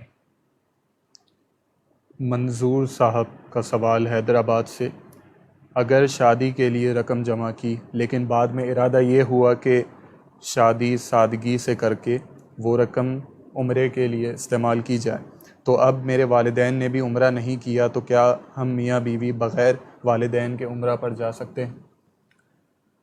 آپ لوگ ان کے ساتھ رہتے ہیں، والدین کے ساتھ رہتے ہیں، کفالت وغیرہ خرچ اخراجات آپ کے ذمے ہیں، آپ جائیں گے، پیچھے والوں کے پاس اتنا خرچ ہوگا کہ جتنا عرصہ آپ وہاں رہیں گے وہ آرام سے رہ سکیں گے، انہیں کوئی دشواری نہیں، تو آپ جا سکتے ہیں۔ لیکن بیٹی جوان ہے، شادی کے لائق ہے، تو پہلے اس کی شادی کریں۔ یہ نہیں ہے کہ پیسے نہ ہونے کی وجہ سے آپ اس کی شادی پہ لیٹ کر دیں۔ ہمارے ہاں اول تو شادی مہنگی بنا دی گئی، جس کی وجہ سے لوگ کر نہیں پاتے، پتہ نہیں کیوں غلط رسمیں ہم نے اپنائی ہوئی ہیں، شادیوں کو مہنگا کر دیا ہے، نتیجہ یہ ہے کہ بہت سی بچیاں کنواری رہ جاتی ہیں۔ تو شادی سادگی سے ہی ہونی چاہیے، آسانی ہونی چاہیے۔ یہ جو غلط رسمیں ہیں ان کو مٹانے کے لیے ہم سب کو کوشش کرنی چاہیے۔ تو اگر والدین جانا چاہتے ہیں اور آپ کے پاس کشادگی ہے، ان کو بھیجیں، آپ وہ خود جائیں، آپ منع نہیں ہے، لیکن بیٹی کی شادی، بیٹی جوان ہے اور آپ کے پاس اتنے ہی پیسے ہیں اور عمرے پہ لگ جائیں گے، پھر آپ کے پاس پیسے نہیں ہوں گے اور اس کی شادی لیٹ کریں گے، وہ درست نہیں ہوگا۔ تو آپ کو جانے میں کوئی روک نہیں سکتا، اگر آپ اپنے سارے پیسے اپنے اوپر خرچ کر لیں، آپ مالک ہیں، کوئی نہیں روک سکتا، لیکن پہچانیے کہ کون سی چیز کس کو ترجیح دینی ہے، پریورٹی کس کو دینی ہے، اس کا فیصلہ آپ خود کیجیے۔ اگلا سوال اریج صدیق صاحبہ کا لاہور سے، کہ علامہ صاحب کی جو ویڈیوز جو یوٹیوب چینل پر موجود ہیں تفاسیر قرآن کی، وہ سورہ حج سے شروع ہوتی ہیں، تو اس سے پچھلی صورتوں کی رہنمائی فرما دیں کہ کن صاحب کی تفاسیر قرآن کا مطالعہ کریں تاکہ ہم کم علم اور لاشعور لوگوں میں بھی قرآن پاک کا علم آ سکے۔ میں نے سورہ توبہ سے قرآن کی تفسیر کا بیان شروع کیا، سورہ توبہ تک والد صاحب قبلہ رحمۃ اللہ علیہ نے کیا تھا۔ اس زمانے میں یہ سہولت نہیں تھی، کچھ لوگوں نے آڈیو کیسیٹس میں جمع کی تھی، وہ آتے تھے، ریکارڈ کرتے تھے، بیچتے تھے۔ پھر سی ڈی کا زمانہ آ گیا، سی ڈیاں تیار ہوتی رہیں، سی ڈیز میں، ڈی وی ڈیز میں، MP3 میں کچھ لوگوں نے ٹرانسفر کی۔ جب سے یہ کیمرہ ان لوگوں نے، یہ میڈیا ٹیم نے لیا ہے، یہ کر رہے ہیں، تو ہمارے اہل سنت علماء کی مفصل بھی اور مختصر تفاسیر موجود ہیں۔ پرانی تفاسیر، نئی جو ہیں ان میں حاشیہ دیکھنا ہو تو کنز الایمان ہے، یا حاشیہ نور العرفان ہے، اعلیٰ حضرت کا جو ترجمہ کنز الایمان، اس پہ خزائن العرفان اور نور العرفان، یہ دو حاشیے ہو گئے۔ اب اس کے علاوہ تفسیر ہے، پیر کرم شاہ صاحب کی ہے، ضیاء القرآن ہے، پھر اس کے علاوہ تفسیر اشرفی بھی آئی ہوئی ہے، علامہ مدنی میاں کچھوچوی اشرفی ان کی بھی ہے، تفسیر الحسنات بھی ہے، متعدد اردو میں تفسیریں ہیں۔ وہ جو پرانی کتابوں کے ترجمے ہوئے ہیں ان میں در منصور ہے، مظہری ہے، تفسیر کبیر، ان کے ترجمے ہوئے ہیں۔ اب آپ کی سطح کیا ہے؟ تو تفسیر مظہری کا آپ کو کہوں گا کہ سنی ترجمہ لیجئے گا، کیونکہ اس کا ترجمہ دوسروں نے بھی کیا، بڑی بہترین تفسیر ہے۔ در منصور ضیاء القرآن پبلیکیشن پہ آپ جائیں گے تو یہ تفاسیر آپ کو مل جائیں گی۔ لیکن میں جو بیان کرتا ہوں وہ صرف انہی کے جملے نہیں ہوتے ہیں، کیونکہ میں تقریباً 10-12 تفسیروں کو دیکھ کے خلاصہ پیش کرتا ہوں، تو اور وہ بھی مختصر، پوری طرح تو نہیں کیونکہ ٹائم بہت تھوڑا ہوتا ہے، تو آپ وہ پڑھنا چاہیں تو اس طرح آپ کو میں نے راہ بتا دی۔ شکیلہ فیاض صاحبہ کے سوالات کہ اگر شوہر کی ڈیوٹی ٹائمنگز ایسی ہوں کہ وہ باقاعدہ کسی قاری سے قرآن پاک کی تجوید نہ سیکھ سکیں تو کیا انہیں ڈیجیٹل قرآن پاک احسن الکلام دینا کیا یہ درست رہے گا؟ آپ کا کیا مشورہ ہے اس بارے میں؟ میرا خیال وہ ہمارا تو نہیں ہے، اہل سنت کا تو نہیں ہے، میں نے بھی میری معلومات کے مطابق وہ اہل سنت کا نہیں ہے۔ آن لائن دعوت اسلامی والے بہت سے متعدد قراء حضرات، علماء حضرات پڑھاتے ہیں، آن لائن کسی ایسے سنی سے صحیح رابطہ کر کے پڑھ لیں، اور ڈیجیٹل قرآن میں اگر وہ صرف قراءت کے حوالے سے ہے تو وہ دیکھ لیں، باقی اس میں وہ ترجمہ تفسیر کریں تو وہ کسی دوسرے عقیدے والے سے نہ سنیں۔ ان کا دوسرا سوال کہ اصحاب بدر رضی اللہ تعالی عنہ کے نام سے جو ہدیہ پیش کیا جاتا ہے وہ اکثر جامع مسجد گلزار حبیب کے اکاؤنٹ میں ٹرانسفر کر دیتی ہوں، لیکن کل خود جانا ہوا وہاں تو وہاں 3 باکس دیکھے، تو ان میں سے کن میں ڈالنے ہوں گے وہ پیسے؟ جی، وہ 3 باکس سے مراد ایک ہے 11ویں شریف کے لیے، ایک ہے زکوٰۃ صدقہ فطرہ فدیہ کے لیے، اور ایک ہے مسجد کے لیے۔ تو یہ جو اصحاب بدر والا ہے یہ مسجد میں اس میں ڈالا جاتا ہے، اس کے رنگ بھی الگ الگ ہیں، گرے کلر کا جو ہے وہ مسجد کے لیے، دوسرا جو ہے 11ویں کے لیے، اور ایک ہے زکوٰۃ کے لیے۔ تو یہ اصحاب بدر والا جامع مسجد گلزار حبیب میں اور اسی کے اکاؤنٹ میں، باکس میں بھی اسی کے اور اکاؤنٹ میں اس کے یہ ڈالا جاتا ہے۔ راہیل امین صاحب کا سوال کہ اگر کسی کا کیس چل رہا ہو کورٹ میں فیملی پرابلم کی وجہ سے اور بچوں کے اخراجات اٹھانے کی وجہ سے، تو کیا وہ اپنے سسرال والوں کی شرانگیزیوں سے بچنے کے لیے اپنی تنخواہ کم شو کر سکتا ہے؟ کیا یہ کرنا صحیح ہے؟ اور کیا وہ جھوٹی قسم یا حلفیہ بیان کہہ کر اگر جھوٹ کہے تو اس کی کیا شرعی حیثیت؟ حلف اٹھا کے جھوٹ بولنا تو بندے کو کفر تک لے جاتا ہے، یعنی اللہ کی قسم کھائیں گے یا قرآن کی، اس کے علاوہ تو قسم ہوتی ہی نہیں ہے، اور یہ قسم اٹھا کے جھوٹ بولیں گے تو یہ تو آپ کو کفر تک لے جاتا ہے، کیونکہ آپ جان بوجھ کے ایسا کریں گے، یہ تو بہت سنگین بات ہو جائے گی۔ تو آپ کوئی حکمت عملی اس طرح کا جملہ کہیں کہ وہ جھوٹ بھی نہ ہو اور اگلا اس کو پوری طرح سمجھ بھی نہ سکے، اس طرح کی بات کریں، ذرا اشارے کنائے میں کوئی اس کے لفظ ایسے سوچ لے، لیکن جھوٹ کی تو کبھی بھی تائید نہیں کی جا سکتی سوائے 3 موقعوں کے جو بتائے جاتے ہیں، دشمن کی قید میں ہوں یا پھر 2 بیویاں ہوں یا صلح کرانی ہو، اس کے علاوہ تو کوئی ایسی گنجائش نہیں ہے۔ تو احتیاطاً کوئی جملہ طریقے سے بات کر لیں، اگر وہ شرانگیزی واقعی کرتے ہیں تو اس کے اور علاج بھی آپ کے ذہن میں ہوں گے، وہ اختیار کر لیں۔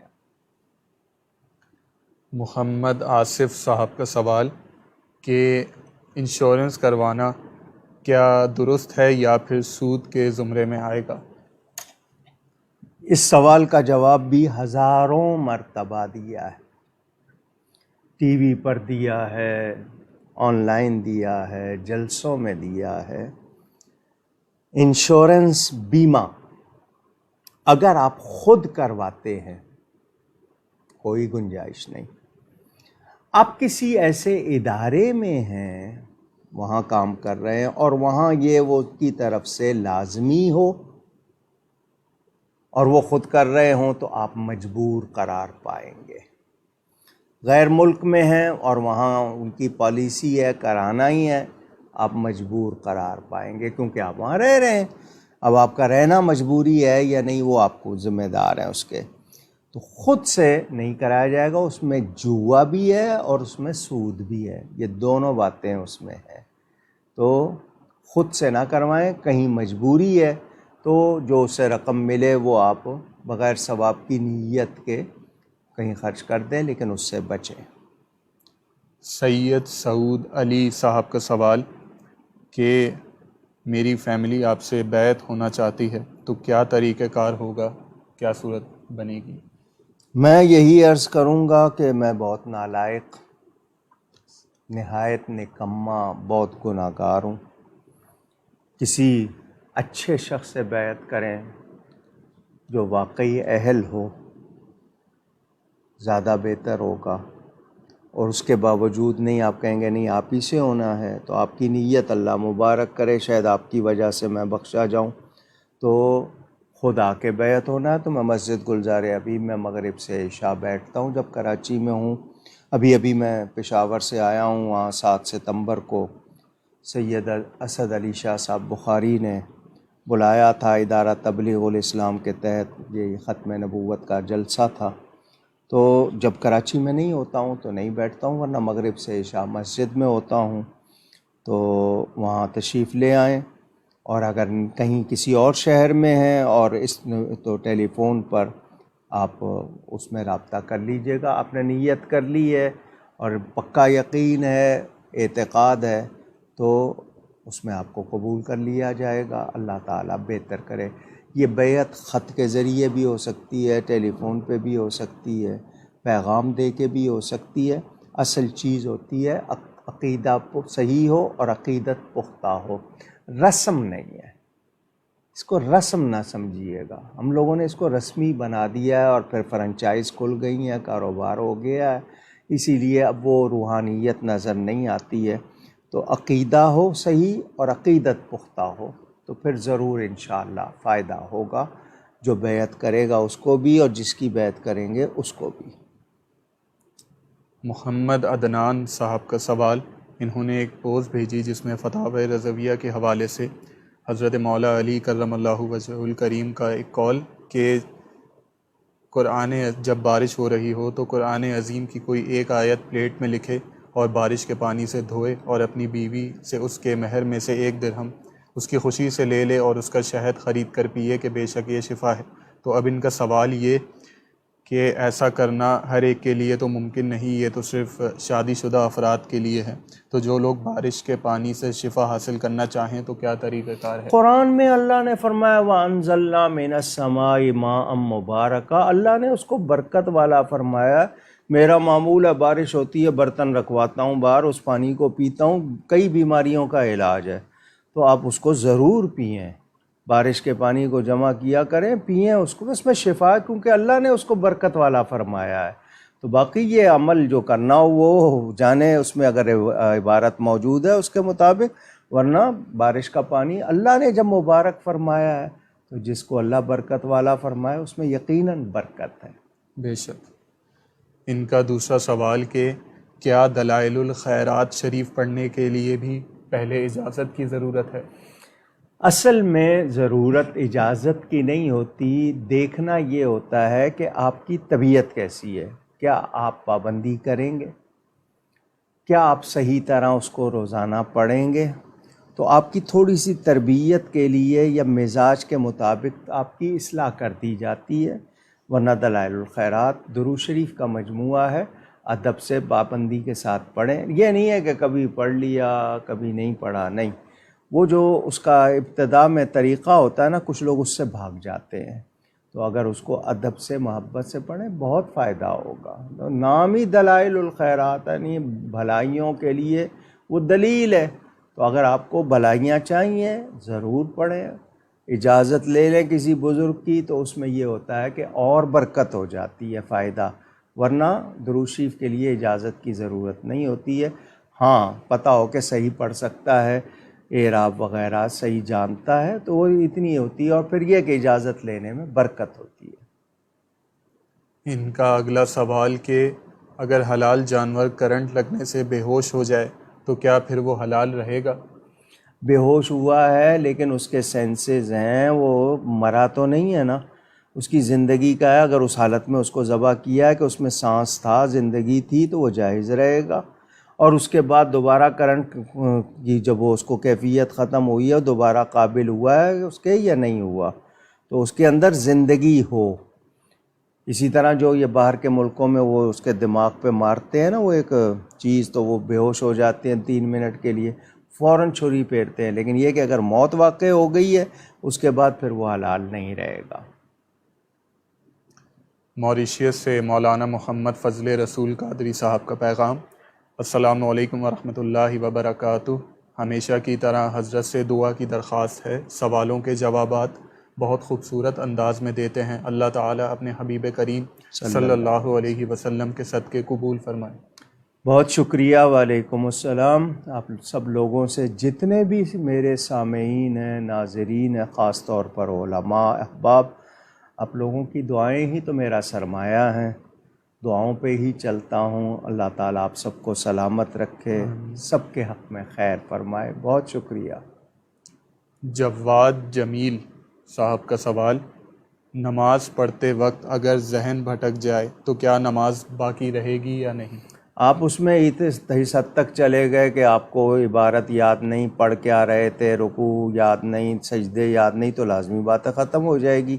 اگر محض وسوسے آیا تو فوراً جھٹکیں اور نماز دھیان سے پڑھیں، لیکن احساس ہی نہیں رہا کہ نماز پڑھ رہا تھا اور اس حد تک ذہن خراب ہو گیا تو پھر ٹوٹ جائے گی۔ لاڑکانہ سے بلال سیال صاحب کا سوال کہ کیا عورت کا طلاق لینا درست ہے؟ طلاق مانگنا، ناحق طلاق مانگنا یا ناحق طلاق دینا عرش ہلا دیتا ہے۔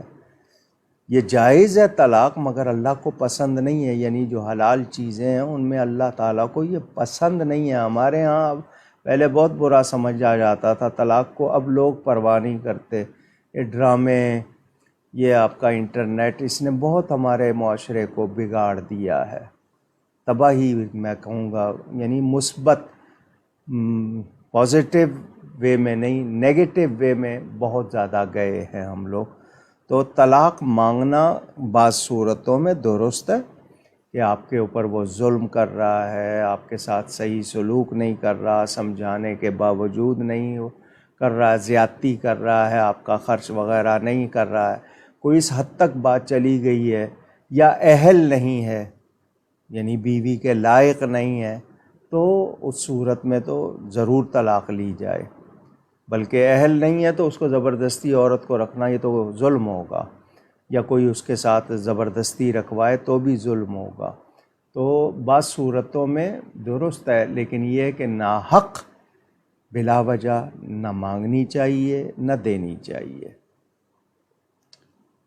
ام شہباز صاحبہ کا سوال کہ انہوں نے یہ سنا ہے کہ شب جمعہ 2 نفل پڑھ کر 1000 مرتبہ درود پاک پڑھا جائے تو نبی پاک صلی اللہ علیہ وسلم کی زیارت ہوگی۔ اس کا طریقہ اور تعداد کے حوالے سے آپ اصلاح فرما دیجیے۔ بہت سے بزرگوں نے ایسی باتیں لکھی ہیں زیارت کا شوق بڑھانے کے لیے۔ میں تو اس نیت سے درود شریف پڑھتا ہوں کہ حضور خود کرم فرما دیں گے۔ باقی شب جمعہ میں 2 نفل حضور کی امت کی طرف سے یا امت کے لیے پڑھے جائیں، اس میں بھی وہ مقام منیف کا ذکر آتا ہے کہ ایک خاص درجہ ملے گا۔ تو کثرت سے درود شریف پڑھیں، محبت سے، آقا خود مہربانی فرما دیں گے۔ اور یہ توفیق ملنا درود کی، اس کو بھی بہت بڑی بات سمجھیں۔ باقی یہ مختلف بزرگوں کے طریقے ہیں، انہوں نے سکھائے ہیں، وہ آپ اس پر اگر عمل کرنا چاہیں شوق سے کریں۔ اللہ تعالی ہم سب کو ہمارے آقا کی زیارت عطا فرمائے۔ آمین۔ صہیب الرحمن صاحب کا سوال، کیا جاندار کی تصویر بلا عذر شرعی پرنٹ کروانا جائز ہے؟ پرنٹ کرانا؟ جی۔ کائے کے لیے؟ بھئی آپ نے کوئی پرنٹر لگایا ہوا ہے، اس پہ آپ سے پرنٹر کروا رہے ہیں، یا آپ پرنٹ کروا کے خود لگانا چاہ رہے ہیں، کہ آپ نے سوال میں وضاحت نہیں کی۔ ایک صاحب ہیں مثلاً وہ آرٹسٹ ہیں، ان کے پاس آپ جاتے ہیں کہ جی مجھے یہ تصویر بنا دو جاندار کی، تو وہ ہاتھ سے بنا رہے ہیں، برش سے بنا رہے ہیں، بالکل جائز نہیں ہے۔ ٹیلی فون پر جو آپ لیتے ہیں وہ چونکہ قائم رہنے والی نہیں ہے، وہ مٹ سکتی ہے، وہ پرچھائی ہے، اس کے لیے علماء نے وضاحت کی ہے۔ باقی یہ کہ کاغذ پر اگر چھاپتے ہیں اور چھاپ کر لگاتے ہیں تو اس کے لیے منع کیا جائے گا، اس کے لیے اجازت نہیں دی جائے گی، اور جو ہاتھ سے بنائے گا اس کی کوئی گنجائش نہیں ہے، کیونکہ وہ مصور کہلاتے ہیں، تو اس کے لیے شرعاً جاندار کی تصویر بنا، گھوڑے کی بنائے، گدھے کی بنائے، انسان کی بنائے، کسی کی بھی بنائے، جائز نہیں ہوگی۔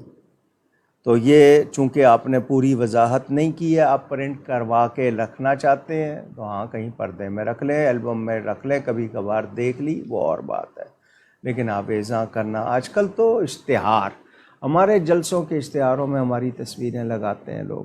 ایک زمانے میں فلمی اداکاروں کی لگتی تھی سینمے پہ، یا ان کے پوسٹر چھپتے تھے، اب محفل نعت کے، دینی جلسوں کے تصویریں لگاتے ہیں کہ جی لوگوں کو نام نہیں پڑھنا آتا، تصویر دیکھ کے آتے ہیں۔ کیا یہ باتیں نکال لی ہیں ہم نے، اور ایسے اشتہار مسجد کی دیواروں پہ چپکاتے ہیں، یا اور ظلم کرتے ہیں، کچھ لوگ تو مسجدوں کے اندر کی دیوار پہ لگا دیتے ہیں، یہ اور زیادہ ظلم ہو جاتا ہے۔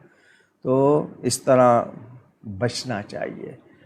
آپ کہیں گے جی ہماری تصویر، آپ نے کہا جی ہاں میری تصویر بھی ہوتی ہے، منع کرتا ہوں، اس کے باوجود لگاتے ہیں۔ آج کل تو باقاعدہ میں نے یہاں تک سنا ہے کہ کسی کی چھوٹی کسی کی بڑی کر دیں تو وہ لڑتے بھی ہیں کہ اس کی تصویر بڑی کیوں لگائی ہے اور میری چھوٹی کیوں لگائی ہے، یہاں تک باتیں پہنچی ہوئی ہیں۔ ہم نے بہت اپنے آپ کو بگاڑ لیا ہے، ہم سب کو اپنی اصلاح کرنی ہوگی، غلط باتوں کو چھوڑنا ہوگا۔ صہیب الرحمان صاحب، آپ کا دوسرا سوال کہ عالم دین کے دست بوسی اور قدم بوسی کے حوالے سے گزشتہ نشست میں آپ ہی کے نام سے یہ سوال شامل کیا گیا تھا، وہ نشست موجود ہے، آپ دیکھ سکتے ہیں۔ خیرپور سے شمس الدین مغل صاحب کا سوال، شمر مولا حسین رضی اللہ تعالی عنہ کا رشتے میں کیا لگتا تھا؟ اور اسی طرح کا سوال انڈیا سے سمیر خان صاحب نے بھی کیا کہ شمر ذیل جوشن کس کا بیٹا تھا؟ یہ شمر بن ذیل جوشن ہے، تو ذیل جوشن کا بیٹا، مجھے اگر صحیح یاد ہے، اصل اس کا تلفظ شمر ہے، ہم لوگ شمر کہتے ہیں۔ حضرت علی کرم اللہ تعالی وجہ الکریم نے حضرت سیدہ پاک کے بعد جو نکاح کیے ان میں ایک خاتون تھیں جن کا نام ام البنین تھا، یہ حضرت عباس علمدار کی والدہ ہے، حضرت علی کے بیٹے ہیں لیکن ان کی ماں ام البنین تھیں۔ یہ ام البنین جو تھیں یہ شمر ان کا بھائی لگتا ہے، یعنی حضرت علی کا سالہ لگا اور حضرت عباس علمدار کا ماموں لگا، ڈائریکٹ حضرت امام حسین سے اس کا کوئی رشتہ نہیں ہے، لیکن حضرت امام حسین کے بھائی کا وہ ماموں ہوا۔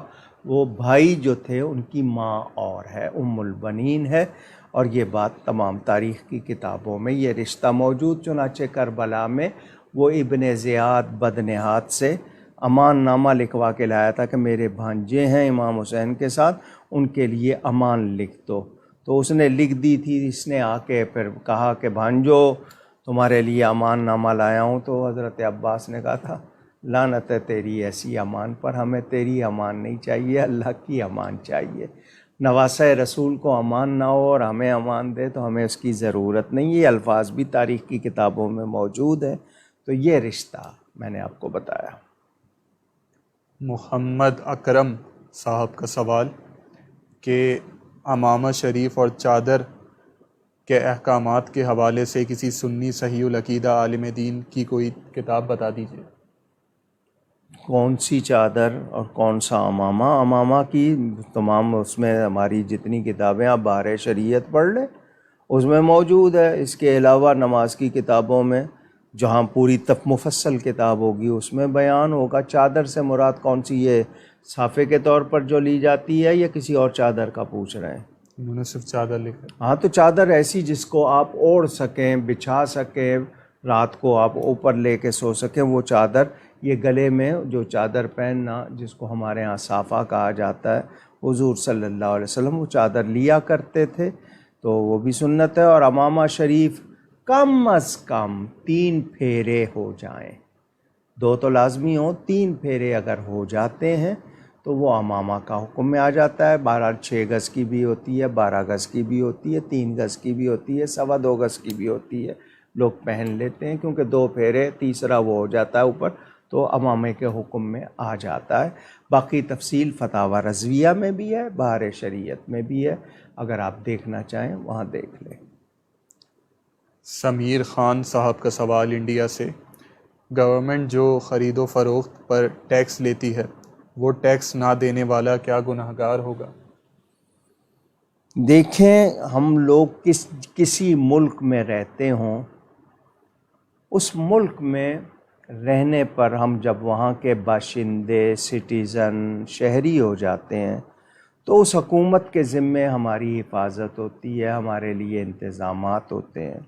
وہ انتظامات وہ ہمارے جو ٹیکس وصول کرتی ہے محصولات انہی سے پورے کرتی ہے. اسی میں ان کی تنخواہیں بھی ہوتی ہیں، اسی سے ان کے عللے تللے بھی ہوتے ہیں. اب یہ ہے کہ وہ ٹیکس لیں اور ہمارے حقوق نہ ہمیں دیں. مثلا حفاظت کرنی ہے نہیں دے رہے، صحت فراہم کرنی ہے نہیں دے رہے، تعلیم فراہم کرنی ہے نہیں دے رہے، سڑکیں بنانی ہیں ہمارے لیے، پانی کی آب رسانی جس کو کہتے ہیں واٹر سپلائی وغیرہ، وہ ہمیں حقوق نہیں دے رہے اور ہمارے پیسوں سے اپنی عیاشیاں کر رہے ہیں، جیسا کہ عام دیکھنے میں آتا ہے خاص طور پر پاکستان میں. تو میں نے نام لے دیا ہے، آپ کو شاید اچنبھا ہوگا، یہاں تو خاص طور پر یہی دیکھا جا رہا ہے کہ تبدیلی کے نام پر مہنگائی لگائی گئی ہے، ٹیکسوں میں اضافہ کیا گیا ہے. 8 روپے جب یونٹ تھا بجلی کا بل تو خود صاحب نے جناب لائٹر جلا کے بل جلایا تھا. سول نافرمانی کی بات. اب 30 روپے 32 روپے تک بجلی کے وہ یونٹ کے لیے جا رہے ہیں. اب ان کی آواز نہیں آ رہی، مگر ایک ہی جملہ ان کے منہ پہ گھبرانا نہیں ہے. تو اگر وہ اپنی عیاشیوں پہ لگا رہے ہیں یا اس طرح کر رہے ہیں تو پھر ایسی حکومت کا ٹیکس چوری کرنے والا شرعی مجرم تو نہیں ہوگا، قانونی مجرم ہو جائے گا. عمران احمد صاحب کا سوال، شہدائے کربلا کے چہلم میں اپنے کسی عزیز کی برسی کر سکتے ہیں؟ ایصال ثواب کے لیے آپ اس میں، ہم تو جب بھی کرتے ہیں یہی کہتے ہیں کہ یا اللہ اس کا ثواب ہر مسلمان، جمیع مسلمین مسلمات، ہم یہ کہتے ہیں. تو بالکل آپ کسی کو بھی اس کے ساتھ ایصال ثواب کہ یا اللہ خاص طور پر شہدائے کربلا اور ان کے صدقے فلاں فلاں فلاں، لیکن ایمان والا ہو. عرفان احمد صاحب کا سوال گوجرانوالہ سے، وضو کے بغیر قرآن پاک موبائل پر کھول کر کیا پڑھ سکتے ہیں؟ جی آپ دیکھ سکتے ہیں، لیکن مسلسل تلاوت کرنی ہے آپ نے تو آپ کو وضو کرنا چاہیے. لیکن نکال کے دیکھنا ہے، کوئی آیت دیکھنی ہے، ایک آدھی آیت ہے اپنے ڈھونڈنی ہے، وہ منع نہیں ہے. لیکن یہ کہ آپ تلاوت پوری کریں جس طرح آپ پڑھتے ہیں تو اس کے لیے وضو آپ کو کرنا چاہیے. محمد حسنین صاحب اور زید خان صاحب، انہوں نے مصوری کے حوالے سے پوچھا کہ پینسل سے اسکیچ بنانے کی کیا شرعی حیثیت ہے، اور اسکول میں جو بچوں کو ڈرائنگ کروائی جاتی ہے اس میں جاندار کی ڈرائنگ ہوتی ہے، اس کا کیا شرعی حکم ہے؟ جی یہ مسلمانوں کے اسکول میں تو بالکل نہیں ہونا چاہیے. البتہ ڈرائنگ آپ کروائیں، ان سے آپ پھول بنوائیں، درخت بنوائیں، کوئی آپ پہاڑوں کا منظر جس کو کیا کہتے ہیں لینڈسکیپ، جی. اور اس کے علاوہ یہ اس طرح کی چیزیں آپ بنوا لیں ان سے. آپ مسلمان بچوں کو خود ہی یہ سکھائیں گے تو پھر سبحان اللہ، پتہ نہیں کون سا دین سکھا رہے ہیں آپ یا کون سی تعلیم دے رہے ہیں. باہر کے ملکوں میں اگر ہیں تو وہاں مجبور ہیں تو وہاں پر بھی ایسی شکل بنائی جائے کہ اس سے واضح نہ ہو، یعنی اس میں پوری طرح شباہت نہ آئے، اور ایسے تھوڑا بہت ہوتا ہے نا جیسے کہ جی بنایا تو ہے لیکن نہ چہرہ واضح ہے، نہ ناک واضح ہے، نہ کان واضح، سے لگے کہ کوئی وہ اس حد تک. لیکن وہاں پر اگر وہ مجبور ہیں بنانے کے لیے تو میں کہوں گا کہ وہ آپشنل ہے، تو پھر وہ آپشن نہ لیا جائے. یعنی اگر اختیاری ہے کہ آپ اختیار کریں گے تو آپ کو کرنا ہوگا، نہیں کریں گے اس کے مقابل کوئی اور چیز ہوگی تو آپ وہ دوسری کوئی چیز لے لیں۔ جاندار کی تصویر پینسل سے بنائیں، آپ مارکر سے بنائیں، آپ کلر سے بنائیں، آپ کریون سے بنائیں، کسی چیز سے بنائیں، یہاں تک کہ چاک سے بنائیں، مٹی سے بنائیں، کسی سے بنائیں، درست نہیں ہے۔ اگلا سوال سمیر خان صاحب کا، عام انسان کا فتاوی رضویہ شریف پڑھنا کیسا ہے؟ جی، عام انسان کو بھی اگر اتنی سمجھ ہے کہ وہ عبارت سمجھ لیتا ہے تو ضرور پڑھے، اور اگر نہیں سمجھتا تو کسی سے پوچھ لے کہ میری سمجھ میں نہیں آیا، کیونکہ فقہی الفاظ بعض مرتبہ سر سے گزر جاتے ہیں یا وہ فرق نہیں محسوس کر سکتا اس میں، عبارت فہمی اگر ہے تو درست ہے، پڑھے، نہیں سمجھ آتی تو پوچھ لے، عمل کرنے سے پہلے کنفرم کر لے۔ مصور نیاز صاحب کا سوال، انہوں نے 2 اشعار کے پڑھنے کا حکم پوچھا۔ پہلا شعر یہ کہ وہ غرور حوروں کا توڑ ڈالا، لگا کے ماتھے پہ تل خدا نے، وہ کالے رنگ کا غلام تیرا بلال آیا، کمال آیا۔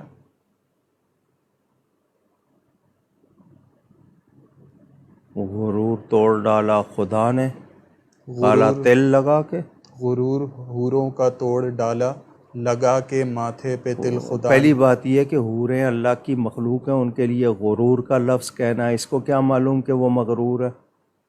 اللہ نے ان کو بنایا تمہاری خدمت کے لیے، اور پھر یہ کہ ان کے غرور کو توڑ ڈالنا۔ اگر حضرت سیدنا بلال حبشی سیاہ فام تھے تو اس کے بارے میں کوئی ایسی بات کہنا جس سے دوسری مخلوق کی توہین آ رہی ہے، اور وہ بھی اللہ کی مخلوق اور خاص طور پہ حوریں، تو یہ کیا مقصد ہوا؟ یہ شعر غلط ہے۔ اور دوسرا شعر کہ یہ پنجابی، یہ جو صاحب کا نام آپ نے لیا مصور، اللہ تعالیٰ مصور ہے، ہم مصور ہیں، تو یہ صرف مصور ہے یا عبد المصور ہیں؟ مصور آگے نیاز لگاتے ہیں تو صرف مصور لگایا ہے انہوں نے، تو یہ کس معنی میں لگایا؟ نام کے پر ایسی بات کر رہا تھا۔ جی آگے کی۔ اور دوسرا شعر جس کے حکم کا پوچھا، پنجابی شعر کہ نبی ہے آسرا، نبی ہے آسرا کل جہاں دا، نبی دا آسرا ہے ماں حسین دی۔ اس شعر پر ہمارے علماء پہلے بھی گرفت کر چکے ہیں، اور جس کسی نے یہ کہا ہے اس کو کوڑے مارنے چاہیے، کیونکہ ایسے نہیں سدھریں گے یہ لوگ۔ ان کو صرف اتنا کہا جائے گا تم نے غلط ہے، ان کو سزا دی جائے۔ نبی پاک صلی اللہ علیہ وسلم کا آسرا صرف اللہ تعالیٰ ہے، باقی وہ سب کے آسرا ہے۔ اور سیدنا امام حسین کی والدہ کو جو عزت ہے وہ کس کی وجہ سے ہے؟ نبی پاک صلی اللہ علیہ وسلم کی وجہ سے۔ تو ایسے شعراء کو اور ایسا کلام پڑھنے والوں کو باقاعدہ سزا دینی چاہیے۔ بے شک۔ یہ آج کا آخری سوال، انشاءاللہ جو سوالات رہ جائیں گے وہ اگلی نشست میں ابتدا میں لے لیے جائیں گے۔ آپ لوگ اپنے سوالات اسی لائیو اسٹریم کے کامنٹ سیکشن میں لکھ سکتے ہیں۔ اگر لائیو اسٹریم ختم ہو جائے تب بھی آپ لکھ دیجئے، اگلی نشست سے پہلے سوالات شامل آپ کروا دیجئے، اپنے سوالات شامل کر لیے جائیں گے، ورنہ واٹس ایپ کے ذریعے اور پیج ان باکس کے ذریعے بھی آپ ہفتہ بھر میں سوالات جمع کروا سکتے ہیں۔ انشاءاللہ ہماری پوری کوشش ہوتی ہے کہ کم سے کم وقت میں زیادہ سے زیادہ سوالات علامہ صاحب تک پہنچائیں، اور سوال کے ابتدا میں اپنا نام اور اپنے شہر کا نام لکھنا نہ بھولیے گا۔ آخری سوال محمد اسحاق صاحب کا کہ میں نے یزید کی تکفیر کے مسئلے کے حوالے سے آپ کی ایک ویڈیو کلپ دیکھی، اس میں آپ نے حضرت امام احمد بن حنبل رضی اللہ تعالی عنہ کہا، جبکہ یہ تو صرف صحابہ کرام کے ساتھ لگتا ہے۔ اس سوال کو میں لکھ چکا ہوں، کتنی مرتبہ بیان کر چکا ہوں۔ آپ قرآن پڑھیں۔ جس نے یہ سوال کیا کیا نام ہے؟ محمد اسحاق۔ محمد اسحاق صاحب قرآن پڑھیے۔ ہر سچے یقینی مومن کو رضی اللہ عنہ کہا جا سکتا ہے۔ سن لیا آپ نے؟ حضرت امام احمد بن حنبل تو بہت اونچی ہستی ہے، میں غوث پاک کو رضی اللہ عنہ کہتا ہوں، داتا صاحب کو کہتا ہوں، اعلیٰ حضرت فاضل بریلوی کو رضی اللہ عنہ کہتا ہوں، اپنے والد صاحب کو رضی اللہ عنہ کہتا ہوں، اور اپنی طرف سے نہیں کہتا، قرآن میں ہے۔ قرآن کیا آخری پارہ جس کو آپ اماں پارہ کہتے ہیں، 30واں پارہ، اس کی ایک سورت کا نام ہے البینہ، لم یکن الذین کے الفاظ سے شروع ہوتی ہے، اس کی آخری آیتیں پڑھ لیجئے، ان الذین آمنوا وعملوا الصالحات اولئک هم خیر البریہ، آگے چلیں گے تو رضی اللہ عنہ، اس قرآن میں بیان ہے جو سچے مومن ہیں، نیک عمل کرنے والے، رضی اللہ عنہ، اللہ نے ان کو قرآن میں فرمایا ہے۔ تو سورہ البینہ کی آخری آیات پڑھ لیجئے گا، آپ کی تسلی ہو جائے گی۔ صحابہ کرام رضوان اللہ علیہم اجمعین، ان کے لیے تو رضی اللہ عنہ واضح طور پر ہے نا، لیکن اسی قرآن میں، جس قرآن میں ان کے لیے رضی اللہ عنہ، اسی قرآن میں سچے مومن متقی لوگوں کے لیے بھی رضی اللہ عنہ بیان ہوا ہے۔ اور اس کے علاوہ والذین اتبعوہم بإحسان، جو صحابہ کی بھلائی کے ساتھ پیروی کرے، رضی اللہ عنہ، یہ بھی قرآن میں ہے۔ تو آپ نے پڑھا نہیں ہوگا، معلومات نہیں ہوگی، تو میں نے آپ کو بتایا، تسلی کیجیے گا۔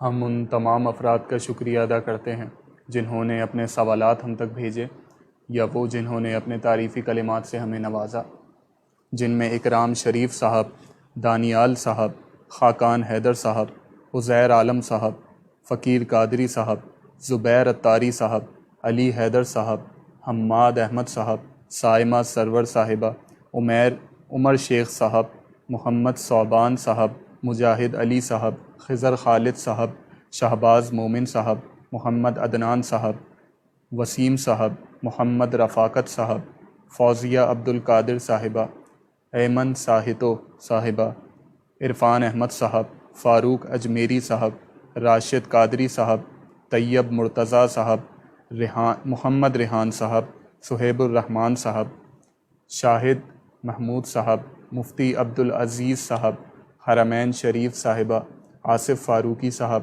شہزاد مغل صاحب، شہباز صاحبہ، کاشف حسین صاحب، عمیر رئیس صاحب، منظور صاحب، محمد آصف صاحب، حمزہ صاحب، سید حذیفہ علی صاحب، سید سعود علی صاحب، اعظم بیگ صاحب، عبداللطیف صاحب، عائشہ صاحبہ، جواد جمیل صاحب، مولانا محمد فضل رسول قادری صاحب، شاہد سرور صاحب، عنبر مشتاق صاحبہ، سمیر خان صاحب، محمد اکرم صاحب، شوکت علی شیخ صاحب، ماہم علی صاحبہ، عمر وفا صاحب، مصطفیٰ صاحبہ، محمد عامر صاحب، عریج صدیق صاحبہ، شکیلہ فیاض صاحبہ، راحیل امین صاحب، آصف میمن صاحب، راجہ وسیم صاحب، عمران احمد صاحب، بلال صاحب، انم مغل صاحبہ، محمد ابراہیم صاحب، شمس الدین صاحب، سمیہ لطیف صاحبہ، زید خان صاحب، محمد حسنین صاحب، وقاص صاحب، مصور صاحب، محمد امجد صاحب اور محمد اسحاق صاحب، اور جن جن کے نام شامل نہ ہو سکے ان سے ہم معذرت چاہتے ہیں۔ آپ ہمارے لیے دعا کیجیے گا، ہم آپ کے لیے دعا گو رہیں گے۔ جی 2 پروگرام پچھلے اعلان کیا تھا کہ یہ میڈیا ٹیم چاہتی ہے نیا کیمرہ لینا اور اس کے ساتھ لینزز لینا، اور انہوں کا بل بنایا پاکستانی 5 لاکھ روپے۔ اس کے لیے انہوں نے کوئی اکاؤنٹ وغیرہ جو بھی تفصیل ہوگی یہ آپ کو بتائیں گے۔ اگر کوئی چاہے کہ جی یہ جمعہ یہ پروگرام اور جلسے وغیرہ چونکہ ریکارڈ کرتے ہیں، جو کیمرہ ہے اس وقت وہ پرانا ہو گیا ہے، تو یہ چاہتے ہیں کہ جی نیا کیمرہ مل جائے، تو کوئی اگر ان کو لے کے دینا چاہے یا ان کے ساتھ مالی معاونت کرنا چاہے، فائنینشیل سپورٹ، تو میں آپ کو یہ پیغام پہنچا رہا ہوں۔ میری چچی صاحبہ، والد صاحب 4 بھائی تھے، سب سے بڑے تھے. اس کے بعد صوفی محمد لطیف صاحب، پھر الحاج محمد حنیف صاحب، اور اس کے بعد محمد اکرام صاحب جو مدینہ منورہ میں تھے. تو چچا محمد حنیف صاحب کی اہلیہ بیمار ہیں اور ان کو کوئی آپریشن بتایا جا رہا ہے. ان کے فرزند شیخ عتیق الرحمن سے ابھی بات ہوئی تھی، ان کے لیے دعا کیجیے گا، اللہ تعالیٰ ان کو صحت عطا فرمائے. آمین. دوسری اطلاع مجھے ملی ہے مولانا بدر القادری صاحب کی کہ وہ انتقال کر گئے ہیں. انا للہ و انا الیہ راجعون. پنجاب میں ہمارے اہل سنت کے ایک بزرگ عالم، میرے استاد بھائی بھی تھے اور بہت فاضل تھے. انہوں نے متعدد عربی کتب کے تراجم بھی کیے. حضرت مولانا سید محمد محفوظ الحق شاہ صاحب بورے والا میں رہتے تھے، تو انتقال فرما گئے. بہت بڑا جنازہ ہوا ان کا. ان کے فرزند سید محمود الحق شاہ صاحب سے اظہار تعزیت بھی کرتے ہیں. اللہ تعالی حضرت شاہ صاحب کے درجات بلند فرمائے. آمین. تو یہ باقی وہ بات پھر دوہرا رہا ہوں، انگلش میں اور عربی میں والد صاحب کے بلا پر PhD کروانی ہے، عرب ورلڈ میں اور یورپ میں. تو کوئی اس میں دلچسپی رکھتے ہوں طلباء و طالبات ضرور ہم سے رابطہ کریں. گفتگو میں مجھ سے کہیں کوئی غلطی ہوئی ہو، اللہ تعالیٰ اور اس کے رسول صلی اللہ علیہ وسلم کی بارگاہ میں توبہ کرتا ہوں. ماہ محرم میں امام علی مقام سیدنا حسین کا ذکر مبارک کثرت سے ہوا. ماہ سفر شروع ہوا ہے، یہ حضرت سیدنا امام حسن رضی اللہ تعالیٰ عنہ کی شہادت کا مہینہ، تو خوب ذکر حسن کیجئے.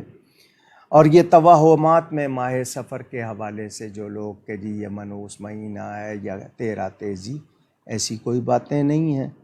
تو یہ مہینہ بڑا آیا ہے، سفر المظفر شروع ہوا ہے. اللہ ہم سب کے لیے مبارک فرمائے. آپ سب کا بہت شکریہ. نیکی کیجئے، نیکی پھیلائیے. والسلام علیکم ورحمۃ اللہ وبرکاتہ.